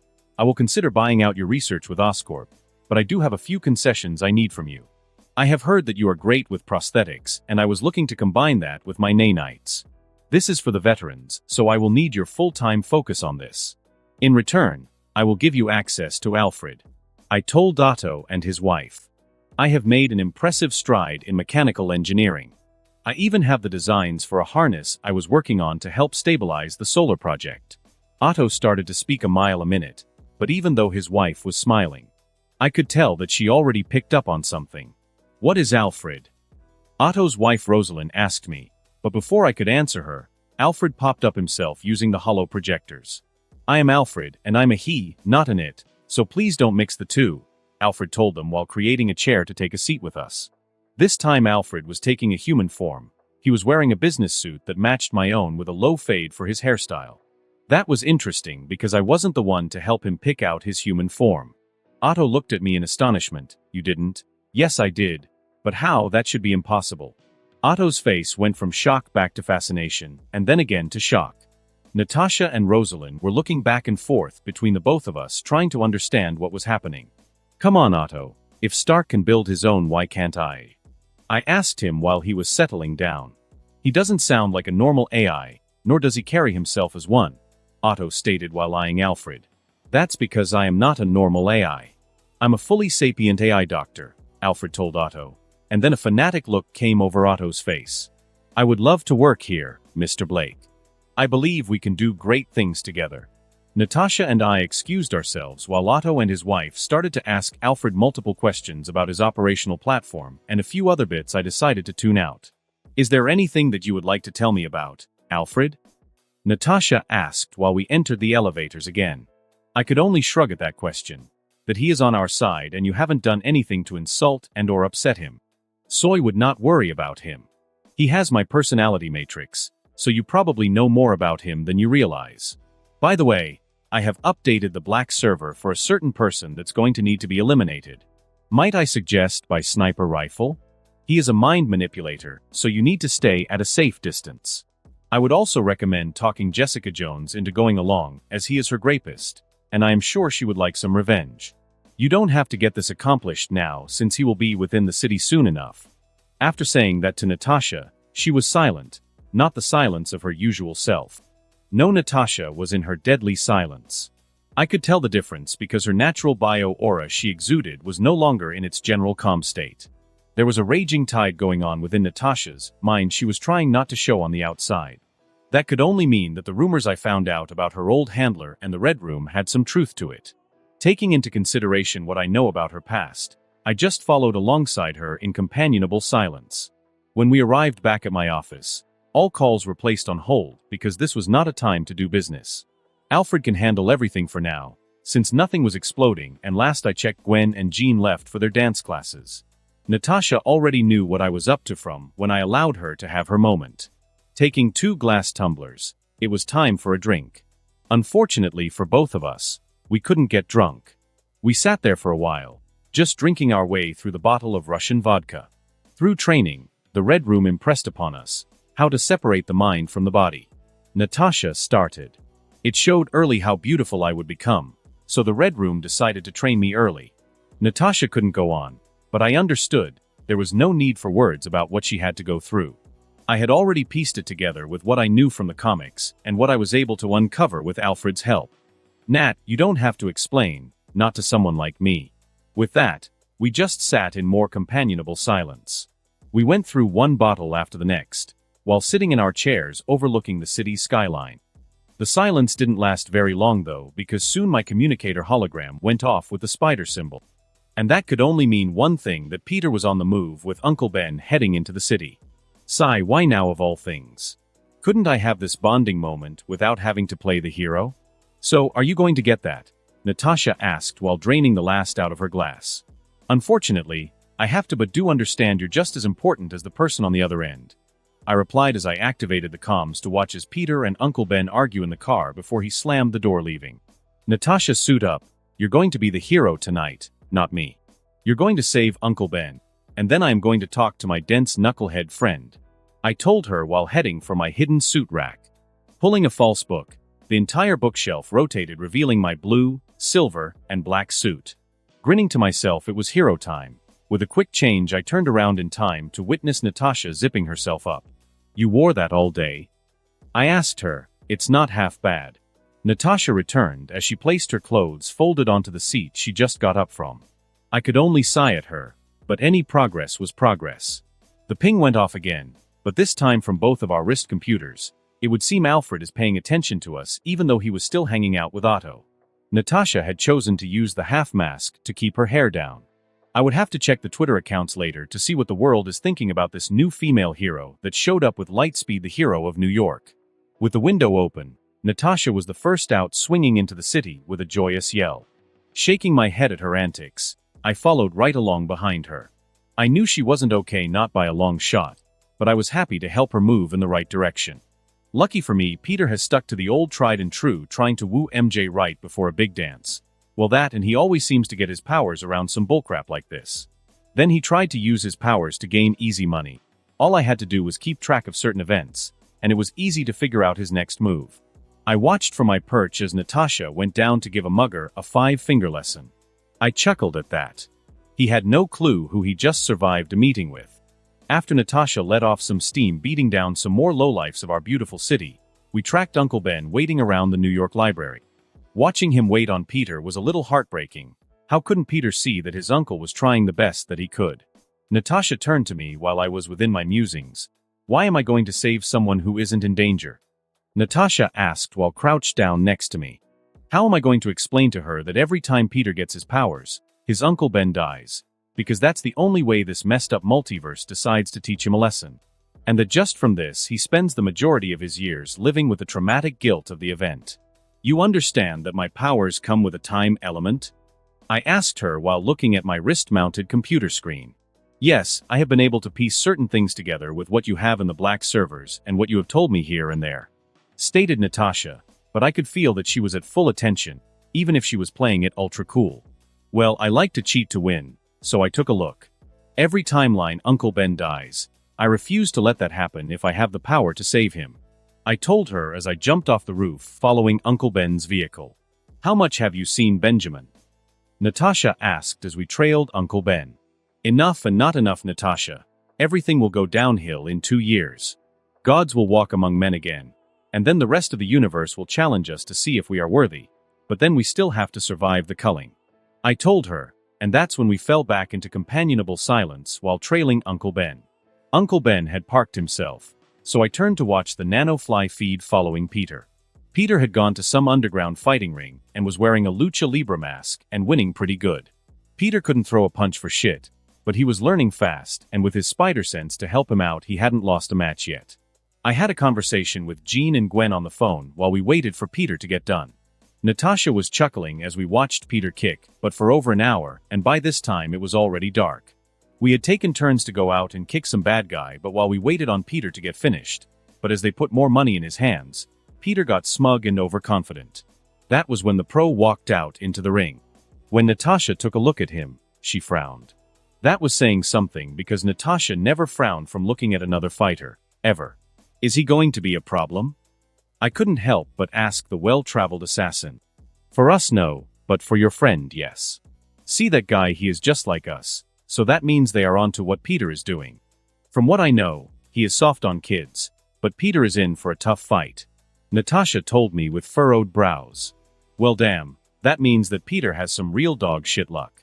Peter started with a man dash, then launched himself into a Superman punch, which his opponent easily dodged, then countered with his one punch right to the ribs. That had to have hurt, because Peter folded like a lawn chair. Natasha had to put her hand across my mouth, because I started to yell for Peter to get back up and fight. Hell, this was his first real right, and I was into it rooting for my bud. Eventually, Peter got back up and proceeded to get his ass handed to him. There were moments when the nanofly was able to get a shot of his face, and I noticed how confused he looked since his spider sense wasn't helping him avoid hits. I played back the footage to see what was happening, but I couldn't find anything until the third time through. Every time Peter dodged, he was frozen momentarily in the air, and his opponent was able to sink a hit in.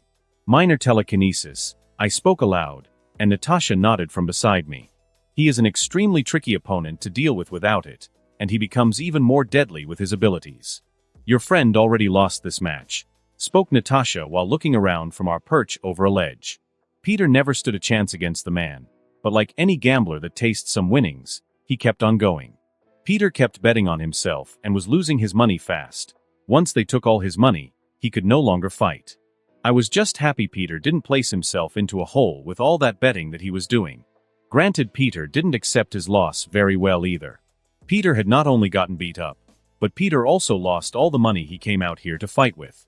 When he had finally recovered enough from his loss, Peter made the call to Uncle Ben, and we followed. I was 100% focused. Uncle Ben was moving, and so was Peter. That could only mean the incident could happen at any moment. The corner store Peter was in was getting robbed, and Peter did nothing, but right in the alley, a lady was also being mugged. I went for the guy in the store first to be safe, while Natasha was taking down the mugger in the alley.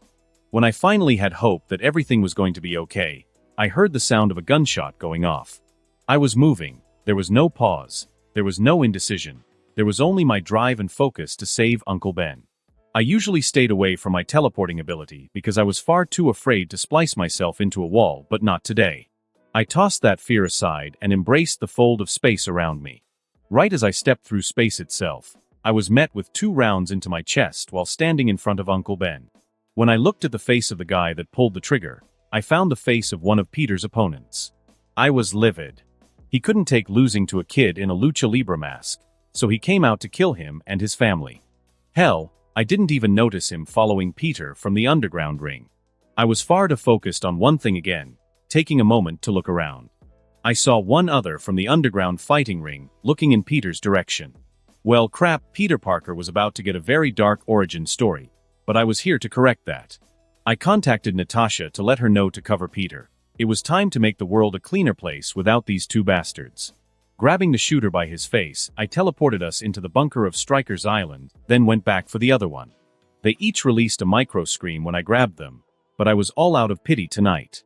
I cleaned up the spent shells that were still in the air, then got rid of the weapons he had used to fire at Uncle Ben.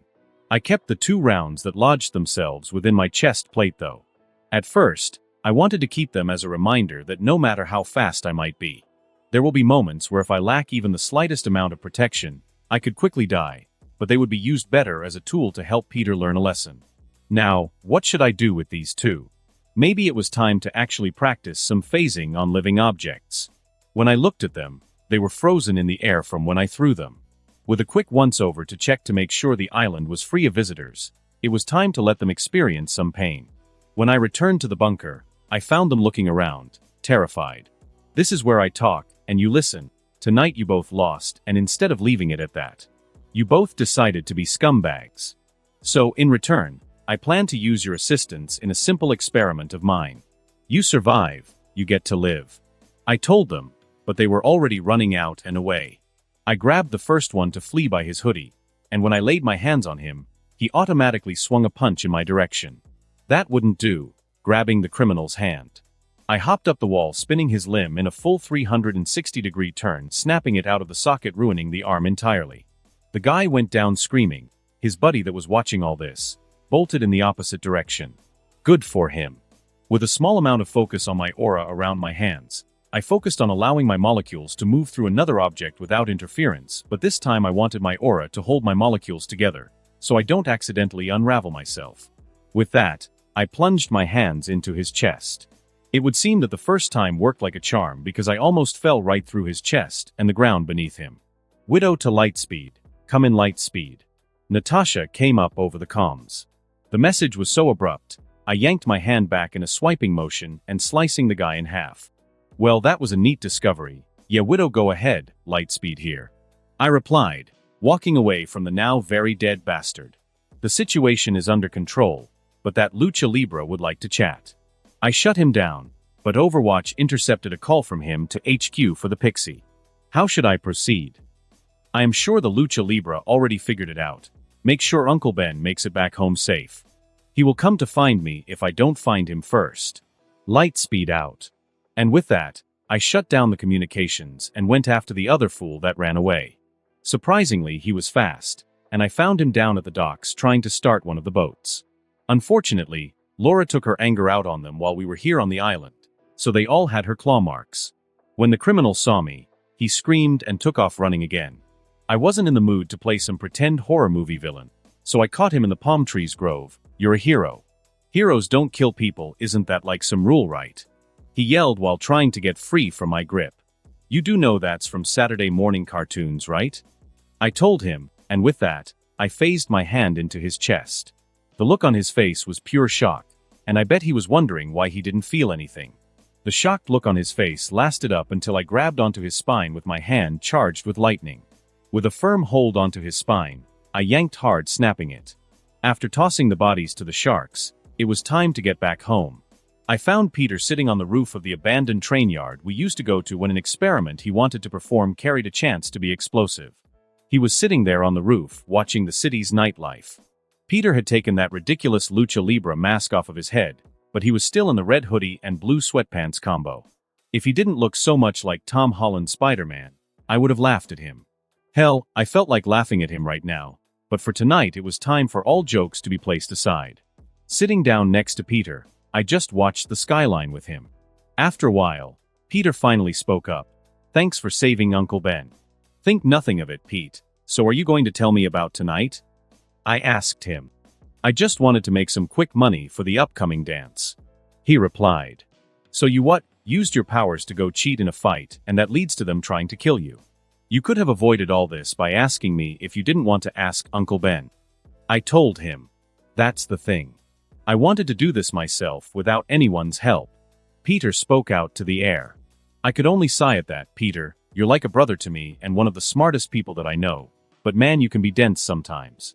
I understand your need for being self-reliant, but a mark of maturity is understanding that you can't do things alone and might need assistance. So now you lost all your money, and the dance is still coming. We both know your current plans fell through. So tell me, what is your backup? I asked while turning to face him. Peter stood up and faced me. I plan to ask for some help because I am way over my head. Now that sounds like something I am familiar with. So what are you calling yourself in the underground ring? The amazing Underoos? I asked with a chuckle, standing up. Well, Speedy was taken, so I had to pick something with style. Peter quipped back. Oh, that's cold coming from the Spiderling. I replied as we kept going back and forth while leaving the abandoned train station. Listen, Pete, I am the fastest man alive, but I still took 2 to the chest tonight. If you want to suit up, you need to understand the dangers. I told Peter as I placed the 2 rounds in his hands. I will always be your brother no matter what anyone says or thinks, so remember what Uncle Ben always preaches. With great power comes great responsibility. We are going to dance and enjoy ourselves, then enjoy our summer break. If you decide you want to pick up that responsibility to help save this city, just let me know. I have some patrolling to do before I turn in for the night. With my final goodbye, I was back off into the night. A week had gone by before Peter finally showed up at Star Industries. Gwen and Jean were super excited about him finally coming to join us. And since Peter was in the know about almost everything, I had to put him in the danger room. What I didn't see coming was Laura and Michelle taking it upon themselves to guide him there. Logan, though, looked none too pleased with Peter trying to talk to Laura, but I wasn't going to even mess with that. Peter finally had ladies paying him attention, and not because he can help solve their algebra 2 homework. Otto and I had finally gotten the strength testing machine going, and it was turning into a lively affair, but I was choosing to stay out of it. I didn't have metal bones or super strength, so I was technically the weakest one right behind Logan. Otto had fallen in love with the improvements Alfred and I made to his arms, and when I showed him the upgrades I made to the subdermal implants, Dr. Otto admitted that he might have neglected the neural protections when he made the arms. Now with the new safeties, I have less worry about him going Mad Hatter later. Rosaline Octavius had fallen for Natasha, and I could almost always find them having lunch or doing small tasks together. I could tell Natasha had no clue about what was going on, but Otto and Rose never had any kids. So I was reasonably sure Natasha got herself adopted and had no clue how. But that was good for her, so I did not interfere. Everyone was good, and even that grumpy old Uncle Nicky was doing okay. Natsha was running side missions with Barton, which struck me as funny when she first complained about his older brother routine. With everything going right, I was waiting for that one thing to go wrong. This was going to be an awesome night. Everything started perfectly. The limousine arrived right on time. Gwen was dressed up and looked beautiful, and Jean was in a radiant dress that matched Gwen's eyes. Peter was in a tux that Natasha had picked out for him, and Laura was also in the dress Natasha had picked out for her. Michelle's dress just showed up in my office one day with a note reading, "I don't kill family, but I can put you in a dark hole under the ocean if she does not have a fun night F." We arrived at the dance in style. When Peter stepped out of the limo, then walked in with two knockout, jaw-dropping hotties on his arms, the place got silent fast. Laura was dressed in a slim satin dress with spaghetti straps showing lots of legs in a matching pair of heels. Around the waist was golden embroidery. And Michelle, on his other arm, was wearing a tight black V-neck dress in mermaid style, with matching black heels. Being her cousin, I was one step away from launching a smack upside the back of his head for him to keep his eyes and hands off. Although, I was holding back because the looks on MJ's face and that bastard Flash were priceless. I was keeping my eyes on my date and her best friend though. On one arm there was a pixie version of Emma Stone. Gwen was wearing her signature pixie haircut with a red off-shoulder sleeveless satin dress that matched Jean's hair. Gwen was standing at 5 feet 8 inches in a pair of red heels to match. On my other hand was a striking Jean Grey with similar features to Jenna Lynn. Jean was wearing a blue off-the-shoulder V-neck dress that matched Gwen's blue eyes. The dress was short but stopped right at her knees. Jean was also wearing a pair of silver pumps. We danced, we laughed, and we even took photos for albums. It was a great couple of hours, and that was when my communicator went off. There was a fire in the Bronx, and the firefighters were stuck in traffic. They had asked dispatch for my help, so I was obviously contacted. I was the only one that could make it in time to even try and save anyone. Natasha wasn't in New York, as she was currently down in Georgia hunting down a mad scientist for me. I kissed Gwen, then gave Jean a hug. Peter received a fist bump and a warning not for me to return and find Michelle's lipstick on him and to take care of the girls. Then I was off. The blaze was devastating to not only the building, but also its surroundings. The heat it was giving off was unbearable by any human standards imaginable. I dove into the building anyway because no matter my feelings, I was here as a hero and heroes never back down. This night, I was only able to save 6 out of the 10 occupants. The other 4 were in the meth lab that exploded. I was in mid-conversation with the fire chief when I received an emergency call from Michelle. "Ben, you have to get back here. Something went extremely wrong when you left." Michelle was screaming into my ear, but I could barely hear anything over the sirens and the noise from all the activity. I said my goodbyes, then took off, heading in the direction of the hotel for the Midtown High School dance. "Michelle, you there? Break it down, what's going on?" I asked, trying not to lose my temper because I barely leave and shit's already going wrong. "It's Flash and his goons, Ben. Peter is keeping Laura from killing anyone. But it's not going well, you need to get here soon." Michelle was telling me, but it just didn't make any sense. Why would Laura be trying to kill Flash? Laura already knows we can't kill innocent people. "Michelle, just tell me what Flash did?" I asked, trying to cut to the heart of the situation. "Ben, they dumped something from the rafters onto us. Jean and Gwen got the worst of it, but it's pretty bad," Michelle finally told me. Now I was beyond pissed off. This situation with Flash was going to end today. After changing back into my tux, I made it just in time to witness the limo leaving in a hurry. I paid it no mind because I had found my target peeking out from one of the hotel rooms. Flash had a smile on his face up until he noticed me walking in his direction. Flash tried to close the doors, but I was already on him. I might not be as strong as Natasha or Peter, but I was still far more enhanced than any average person's strength. So Flash's attempt to close the door in my face did not work to his benefit.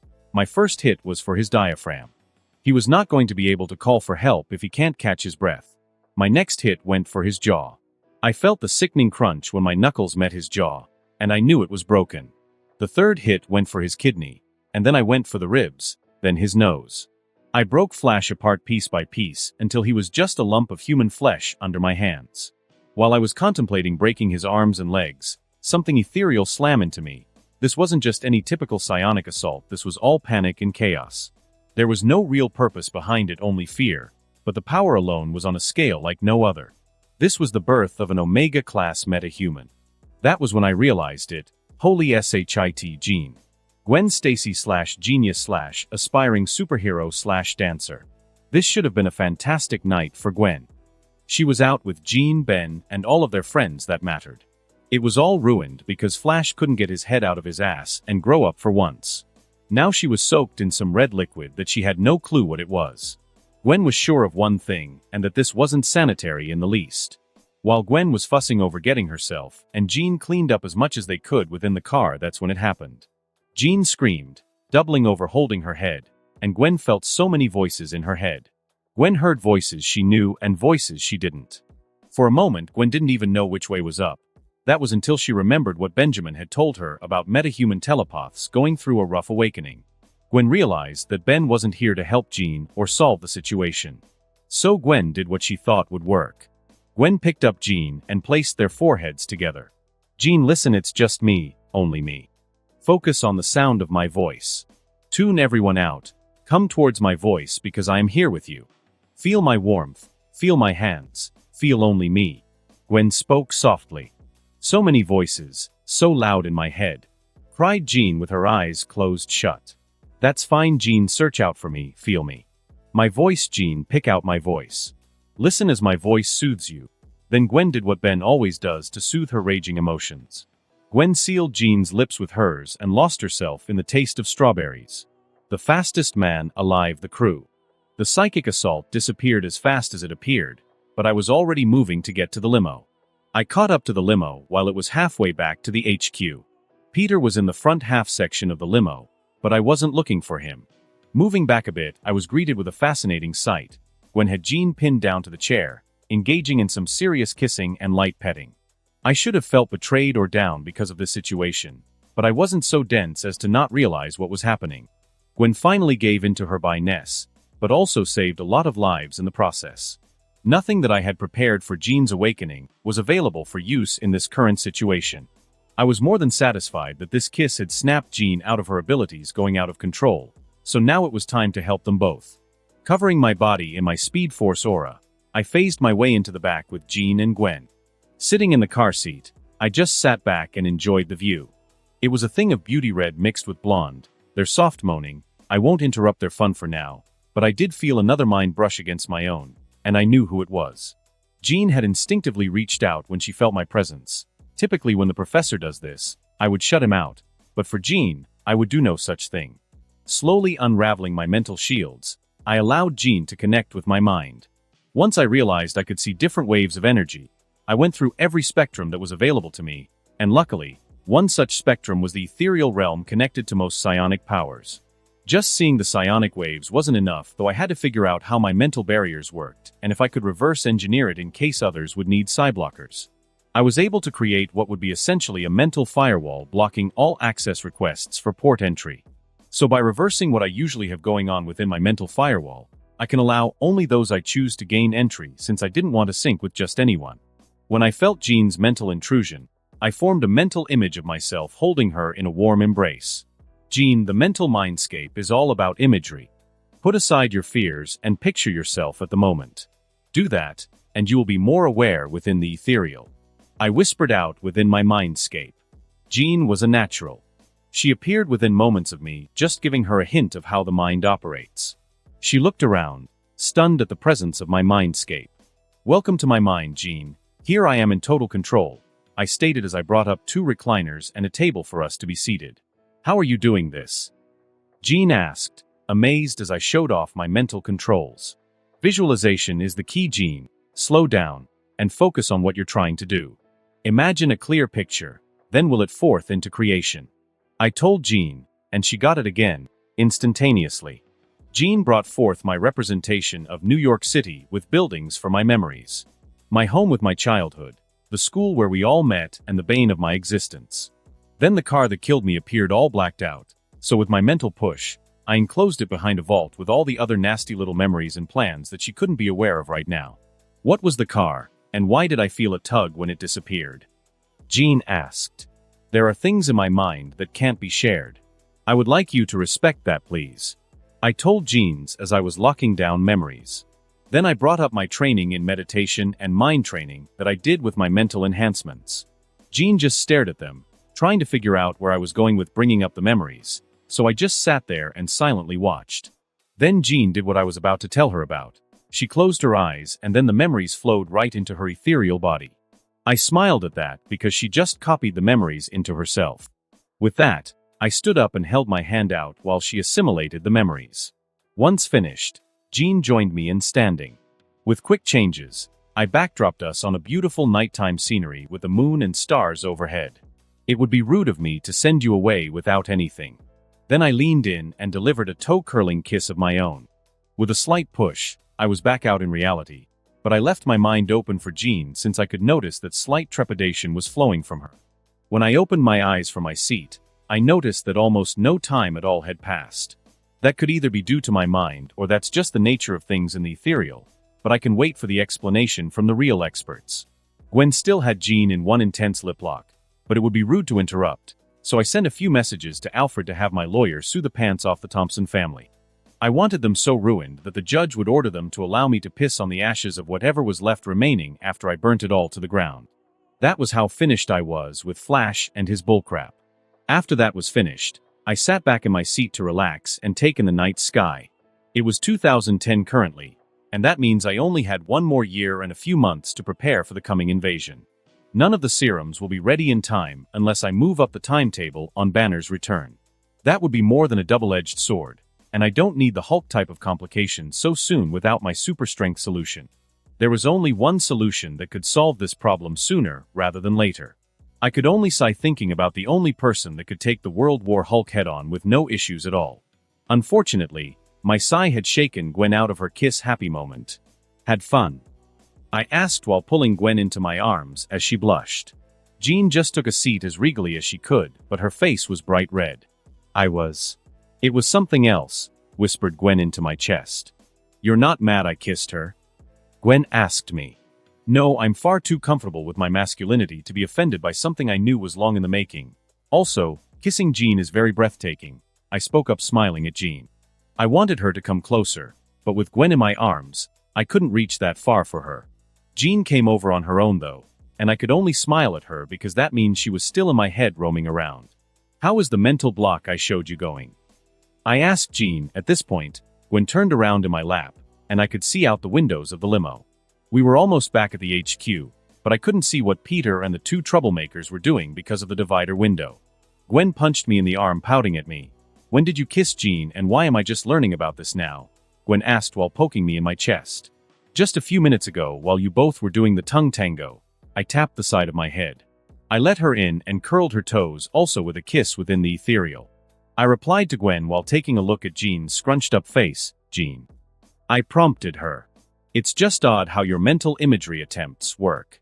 I am doing the speaker drill, turning down all the voices, then enclosing my mind behind a reinforced wall. Just like your memories clearly show. It feels like I can do more though, Jean stated while leaning into my side. We can easily figure this out. Don't worry, Jean, maybe you can speak with that professor that Ben's always talking about, Gwen told Jean as she hugged her. Crap, I will have to give the professor a strongly worded warning. I placed all the warnings about what I felt was proper mind etiquette and let Jean review them while the 3 of us rode in silence. I was sure, though, that Gwen and Jean were in constant telepathic communication. That was fine since there was no harm done and Jean needed the practice. Now I just needed to make plans to test out her other abilities and maybe a supersuit just in case. When we got back to the HQ, Everything was peaceful, but I knew that it wouldn't last for long. The Octavius couple were out on date night, and I had bought enough barbecue meats and party favors that Logan would be stuck at the X-Mansion for the night. Spiral isn't typically around when Natasha went on her missions, and Barton was most likely on his farm or his missions. The girls got out first, then I got out after, but when I got out, I got a good look at Peter, and his lips looked bruised. I could only laugh at him because there was not a mark of black lipstick on him anywhere. So that could only mean Peter was making out with a little stabby munchkin, and I couldn't wait to see the look on Logan's face when he smells Peter on Laura. Peter came walking up to me while Laura was getting advice whispered to her by Michelle. "So you finally got a kiss that wasn't yourself in a mirror?" I asked him as I looked him up and down. "Ha ha. Would you like me to mention the buck tape situation?" Peter asked, but I was already moving to cover his mouth. "You speak of that in any form, and I will call Logan right now," I whispered to Peter threateningly. That got Peter to back off, so we all went casually upstairs. I would have to make a change soon. It was fine sleeping here sometimes, but we couldn't make the Stars Industries building our home. That's how a lot of heroes lose contact with the real world. Ugh, I would need to put in some more plans to make Salem the most fortified town in the country. I awoke as usual after only a few hours of rest. Lucky for me, everyone had spent the night up chatting after we had showered and changed out of the messed up clothing. So for once, I was getting up with the sun and not before the crack of dawn. I woke up to find both Jean and Gwen fully clothed, but passed out in my bed. Ignoring them, I proceeded to finish my morning routine by getting in a light workout and finish a few projects hanging around. Since Netflix wasn't a thing in this world, I was working on a few business plans to make myself the new owner of a vast library that plenty would pay for. Now that Oscorp was on the downslope, it was also time to steal a few projects and people that little Harry doesn't need. I was sure Otto would gladly provide me with a list of scientists that were willing to jump ship. I arrived at my office in a good mood, humming to myself because I just got an update from my lawyers letting me know that papers were being filed post-haste. Also, the gift that I was working on for both Gwen and Jean was coming along nicely, but my good mood was tempered when I got to my office. The first thing I noticed was that my seat was turned around facing the window and not pushed in like it was usually after each use. And right on cue, my mother turned around in my chair like some old-school Bond villain. "So, you didn't kill him? Why?" was the first thing out of her mouth. I could only sigh at her. Flash is just some high school bully. Beating him up as badly as I did was harsh enough of a lesson for him, I replied, placing my holo-tablet on my desk. You know we don't leave enemies at our backs, Benjamin.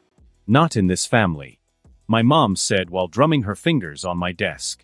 "Mom, I know this already, but there is nothing I can do that won't implicate me in his disappearance," I told her. "Well, that's too bad because he is already in the wind," spoke Fury as he just walked into my office like it was his own. Fury walked in, fixed himself a drink, then stood by the window overlooking the city. "What happened, Nikki?" my mother asked Fury. "Someone picked up his family when the city suddenly had a malfunction with the cameras." Fury replied to my mother's question. I had enough, and my anger came through in my voice. "What do you mean he just vanished?" "Alfred, search, I want his head on a platter now," I spoke out loud. My mother just looked at me and smiled at my response. I was livid because this was something I didn't need on my plate right now. Every time a person gets beaten and grows a grudge against the hero, they tend to show up with some power and become a significant pain in the ass later. This was not about to happen, not in my lifetime. All of Alfred's searches were coming up negative, so I had him freeze all of the Thompsons' assets to smoke them out. "This is why we kill all our enemies, Benjamin," came my mom's voice from behind my desk. I wasn't going to kill him. I just wanted to place him in a deep dark hole for the rest of his life. Fury spoke up. I just turned to look at the two with my disapproving frown on my face. "So everyone is just here to rub it in, or is there another reason?" I asked while looking back and forth between the two. "I was here to see if I will have more grandkids," chirped my mother with a smile on her face. I looked at Fury, and he only shrugged in my direction. It was time to go. I have had enough of this. There was technology to build and money to make.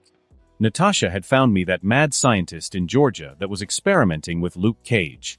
I might not have been here in time to save Luke's wife or to pick him up directly after his escape, but I was here now.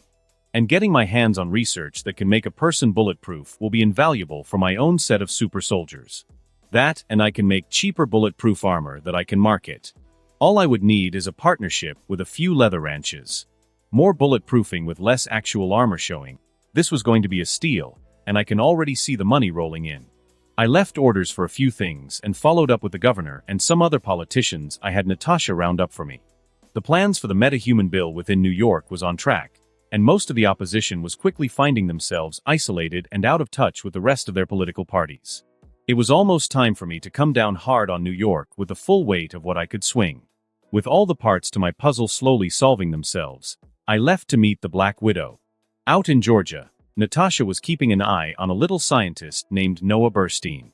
Also, better known as the guy who figured out how to make a human being bulletproof using illegal testing on the prisoners in jail.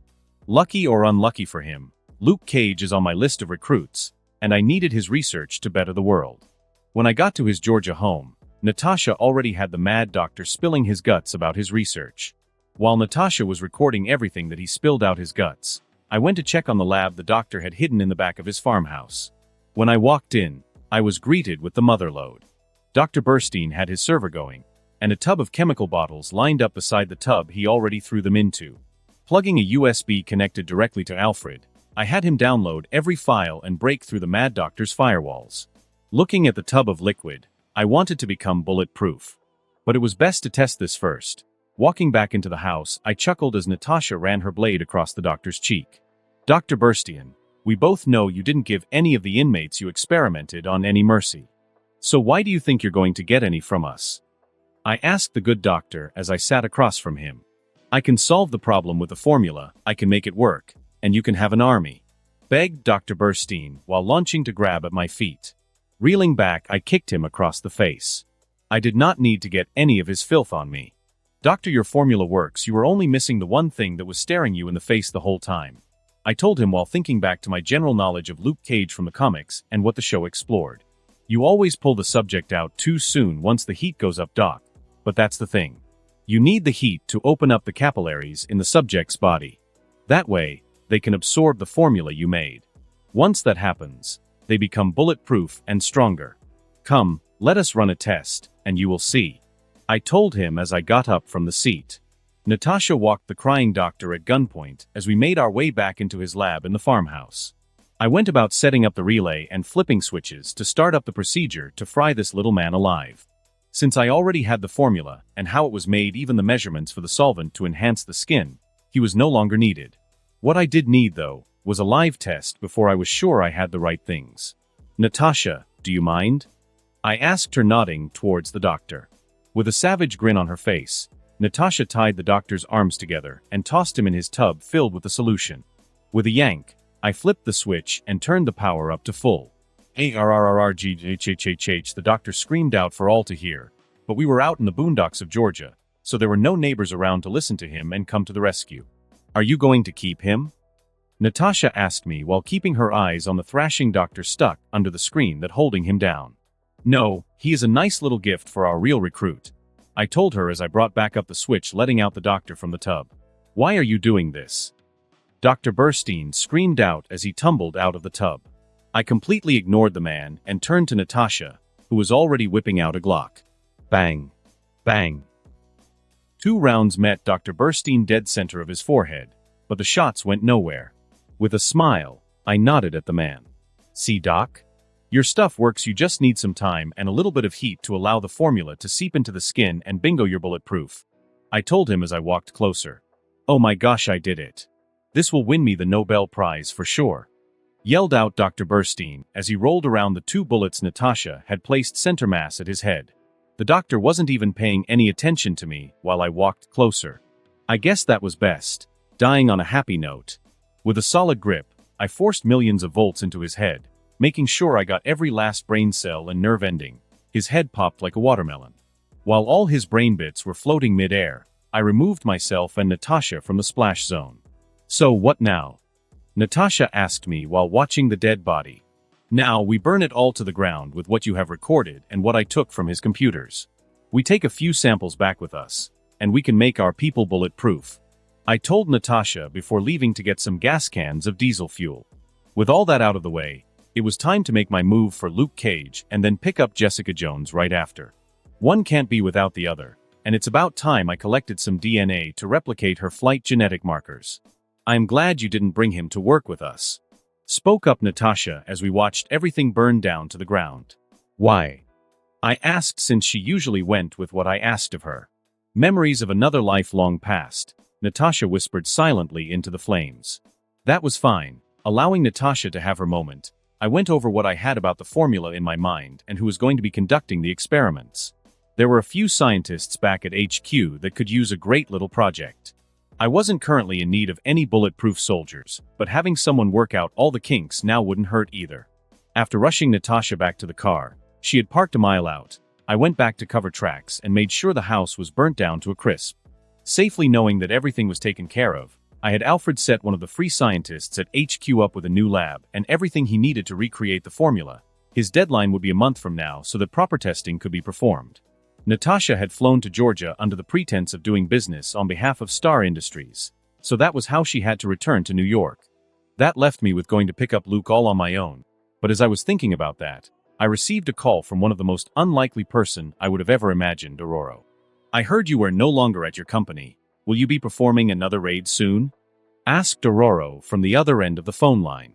Kinda sorta already did that. Currently about to perform recruitment. I replied, surprised Aurora was serious about smashing bases with me. I will assist you. Who are we recruiting and where? Aurora spoke up instantly. His name is Luke Cage, and he is located in Harlem, New York. He currently owns a bar, so I plan to visit and talk him into joining us. I told Aurora while bringing up the things I had prepared in advance for his recruitment. Good, I will meet you on the roof of your building, Aurora stated as she hung up on me. I could only sigh. She might be pretty, but she survived on the streets of Egypt before the professor adopted Aurora as his own. So I had to be careful that she doesn't just steamroll me. That made me chuckle because Luke isn't going to know what hit him. I was back to my HQ within the span of a few seconds. I checked in on Gwen and Jean and found them in one of the lower sublevels. Jean was trying to lift objects, but all she was able to do was raise them off the ground by a few inches. Nodding at her progress, I made plans to hang out with them later. It was time to get ready and see Powerman. After preparing, I waited on the roof for what I thought would be the X-Jet, but what I got was the sight of Aurora flying in. Aurora was flying in her classic silver X-Men garb, and she looked amazing. Her hair was long and flowing, the suit was hugging in all the right places, and she was floating in front of me with some serious presence. Are you not going to change? Aurora asked me, looking me up and down, while I did the same to her. We aren't going to recruit with hero gear. Oh. We are going with normal clothes because this guy gets scared easy, I replied as I opened the door for her. I was about to leave Aurora to go pick up some clothes for her, but she turned down the hall towards the living quarters. This intrigued me, so I followed her. It turns out Aurora had already set up her own living space here. That must have been Natasha's doing. I wondered if everyone else also had living quarters. Aurora left the door open, so I just took myself a seat while she went to get changed. I was on the 6th upgrade on Aurora's new suit when she walked out fully dressed up in leathers. My heart almost flew out of my chest. Aurora was rocking some black boots paired with lovely form-fitting leather pants that almost made one think it was painted on if it wasn't for the studding on the sides. Aurora was wearing a Metallica shirt with a black jacket for our little outing. I did want to walk slightly slower so I could drink in the view before me, but there were things to do and now wasn't the time for acting upon my hormones. While we headed down for the car, I spotted Peter kissing Laura against the door that leads to his labs. Aurora smiled at them when Peter spotted us walking by and jumped at our presence. I just waved at him since there was no need for us to interfere with their fun. That's nice, Laura has blossomed from how she was in the beginning, Aurora stated while we took the elevator down to parking. I was sure Alfred had already made arrangements with Alan, so I wasn't too surprised when the doors opened and the car was here. Holding the door, Aurora took a look at one of the bikes I was taking apart for experience, then got in first, and I followed right after. I am sure a lot has changed for everyone.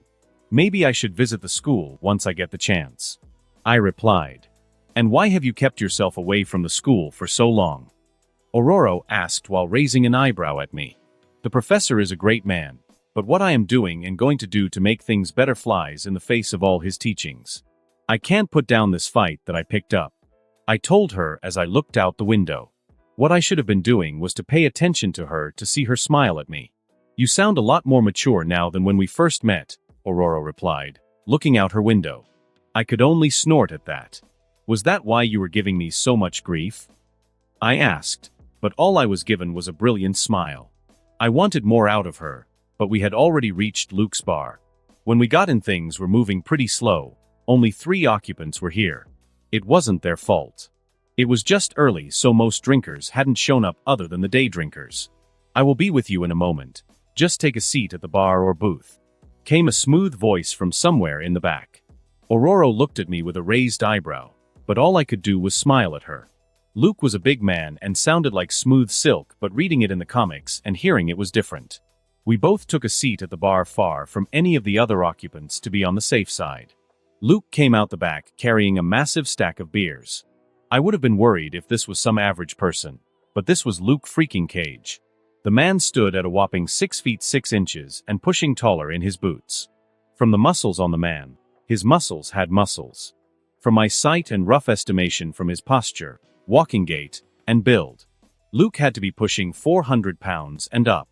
That was a man no one wanted to tangle with, and the only saving grace for me was that he still had Mike Coulter's features, even though he was a lot more massive than the show. After Luke placed down his burdens, he walked his way over, and I was sure he was pushing almost 7 feet.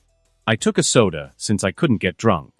Fake ID or not, no alcohol could even begin to affect me, so I didn't even try.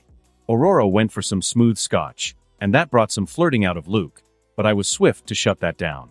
He can stay in his lane with Jessica Jones. It would suck if I had to kick his ass so soon. So Luke, we would like to have a chat with the person called Carl Lucas. I spoke up as I leaned forward in my seat. Luke slightly paused what he was doing before smoothing out to wipe the counter. Carl isn't available anymore, so maybe you should leave, Luke said in the calmest voice he could. I did notice he was trying hard not to crush the counter. Come on, Luke. I had to backtrack you to make sure I found the right person, and then I had to cover your trail a lot better than you were able to. I told him as I sat the tablet I brought with me down on the counter. At this point, Aurora was enjoying her scotch as she gave the others the side eye. Why would you do something like that? What are you after? Luke asked, but I was noticing his subtle shift in body weight. He was moments from either attacking or fleeing out the back doors. To be blunt, I am building a crew, and I want you on the team. Benefits include your Luke alias becoming an actual identity. I have passports, birth certificate, and social security card all verified and proper for usage within the United States and her allies. I told Luke as I strolled through the holograms on the tablet, bringing up everything for him to see. I don't do gangs nor do I join boy bands, Luke said as he eyed Aurora's clothes. I snorted at that and flicked lighting his way. Not a band, Mr. Powerman. I need you legit, so I can do some very public things to help a lot of people, or we can use your muscles under the table to hit places like where you escaped from. I told him, and that got his attention all right. Luke growled and crushed part of the counter he was holding. Why a public face? Asked Luke as he took this conversation far more serious now since I was dropping a lot of information he believed I shouldn't have. Luke, once I make you a legal man, I plan to make you a made man. There are metahumans everywhere that are being held against their wills, or people being experimented on to make them become metahumans. Unwillingly in an experiment like yourself. I have plans to save all that I can and then build metahuman support out of my company. That's where people like you and few others come in. Representation needs to be more than just powers and their usage. I have a beloved ex-football player, a kid with angel wings, and so much more to bring to the cause, but I also need more of my people to join the fight. Aurora can't be the only African American when this goes public. My hands are also tied because I am footing the bill for this party. I told him, shrugging. So you want me to do what, be a poster boy? Luke asked. No, what we need you to do is stand up for something greater than yourself. Spoke Aurora suddenly. People need a symbol of hope in their lives, and you're being given the opportunity to grab it. This is a chance to show young kids they can be more than just another statistic spoken about on the evening news. Well, crap, I knew I had strong feelings about a lot that goes down in America, but it would seem that Aurora has the same attitudes also. When Aurora dropped the hammer on Luke, that put a spark in the man's eyes which gave me a smile. I knew there were very few black heroes around, so it felt like a personal win being able to get him on my team. Then get back here, that Magneto guy showed up for Jean. Michelle blurted out over my communicator. Damn it. I said as I got up ready to leave the bar. I tossed the tablet to Luke. All the things I have prepared for you are on that. Holla when you make up your mind. I would rather little black kids know they can be more than just be used to play ball or rap. Representation matters, Luke. It matters a lot.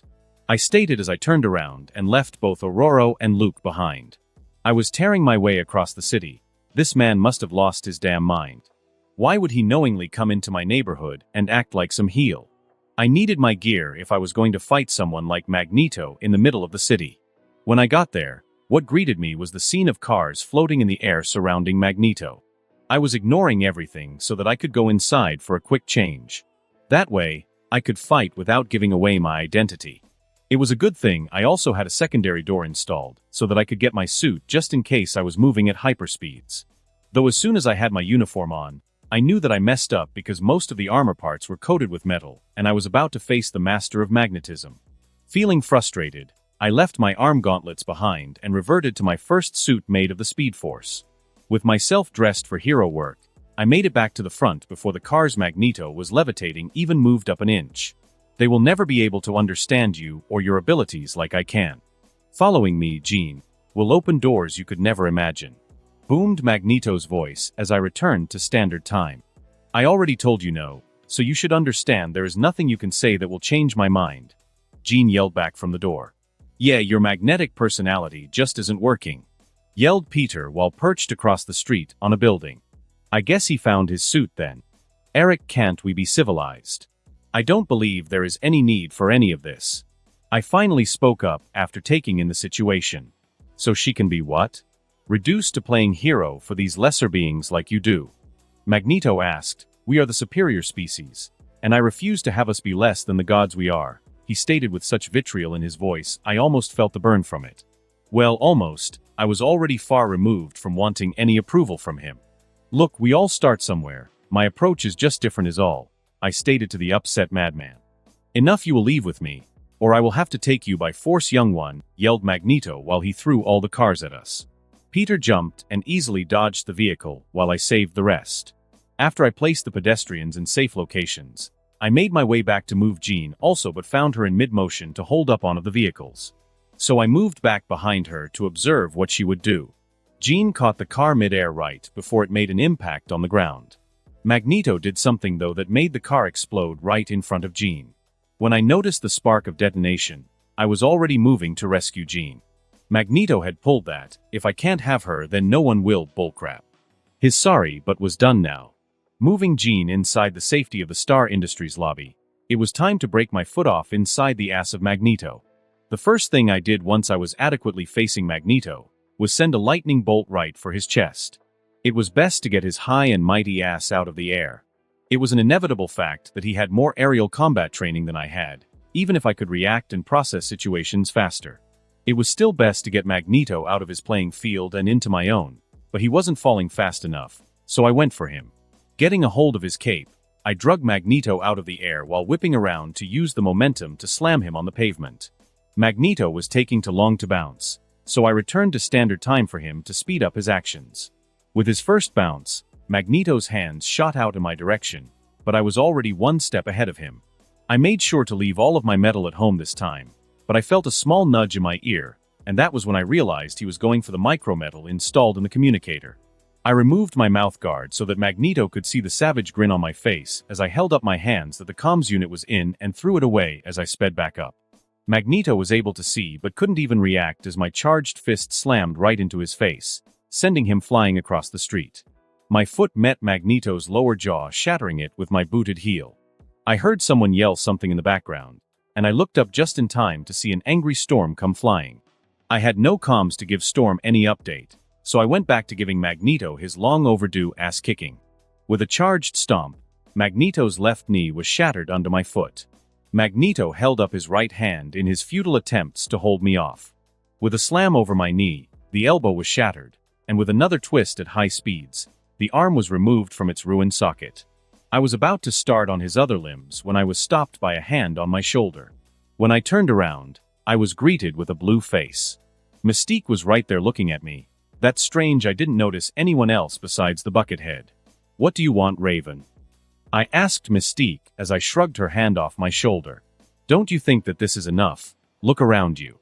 You are a beacon to these people, don't do this. Mystique implored me. Taking a step back, I looked around to find my staff from Star Industries and my friends looking at me as I held Magneto clutched in my grips. I could only grit my teeth with this situation. Just this morning I was told not to leave any enemies alive at my back, and now I had to let this man go because my hero persona couldn't be known as a killer.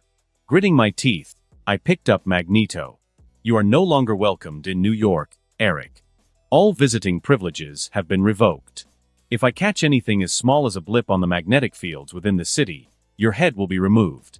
I whispered into Magneto's ear. Then I threw him down to the pavement. That's the person you're following. The I am God philosophy is dead. It's coexistence that will lead to a better tomorrow. And with that, I turned around and left them. I heard Mystique's thanks, but I paid her and Magneto no attention at all. Right now cars were thrown aside everywhere. Luckily I made it in time to save a lot of people, but it was still a mess everywhere. Magneto even pulled out metal beams. Aurora was helping people, while Dr. Kenny had brought out our medical gurneys for anyone that might need a once-over. Brum by ah brum by ah brum by ah. I turned around to see Luke Cage pulling up on his Harley, and that caused me to raise an eyebrow. Luke wasn't a man to be bought, so I knew that approach was never going to work. His showing up here was amazing in and of itself. So why didn't I get invited to this funky little party you were throwing down? Asked Luke from the back of his bike. Snorting at the man, yeah, it's a party all right, I replied. And that concludes this episode. If you enjoyed it, I'd seriously love it if you guys could leave a like on the video, as it genuinely helps out so much, and it keeps me going, plus it takes only 1 second. That said, have a wonderful day. See you in the next one.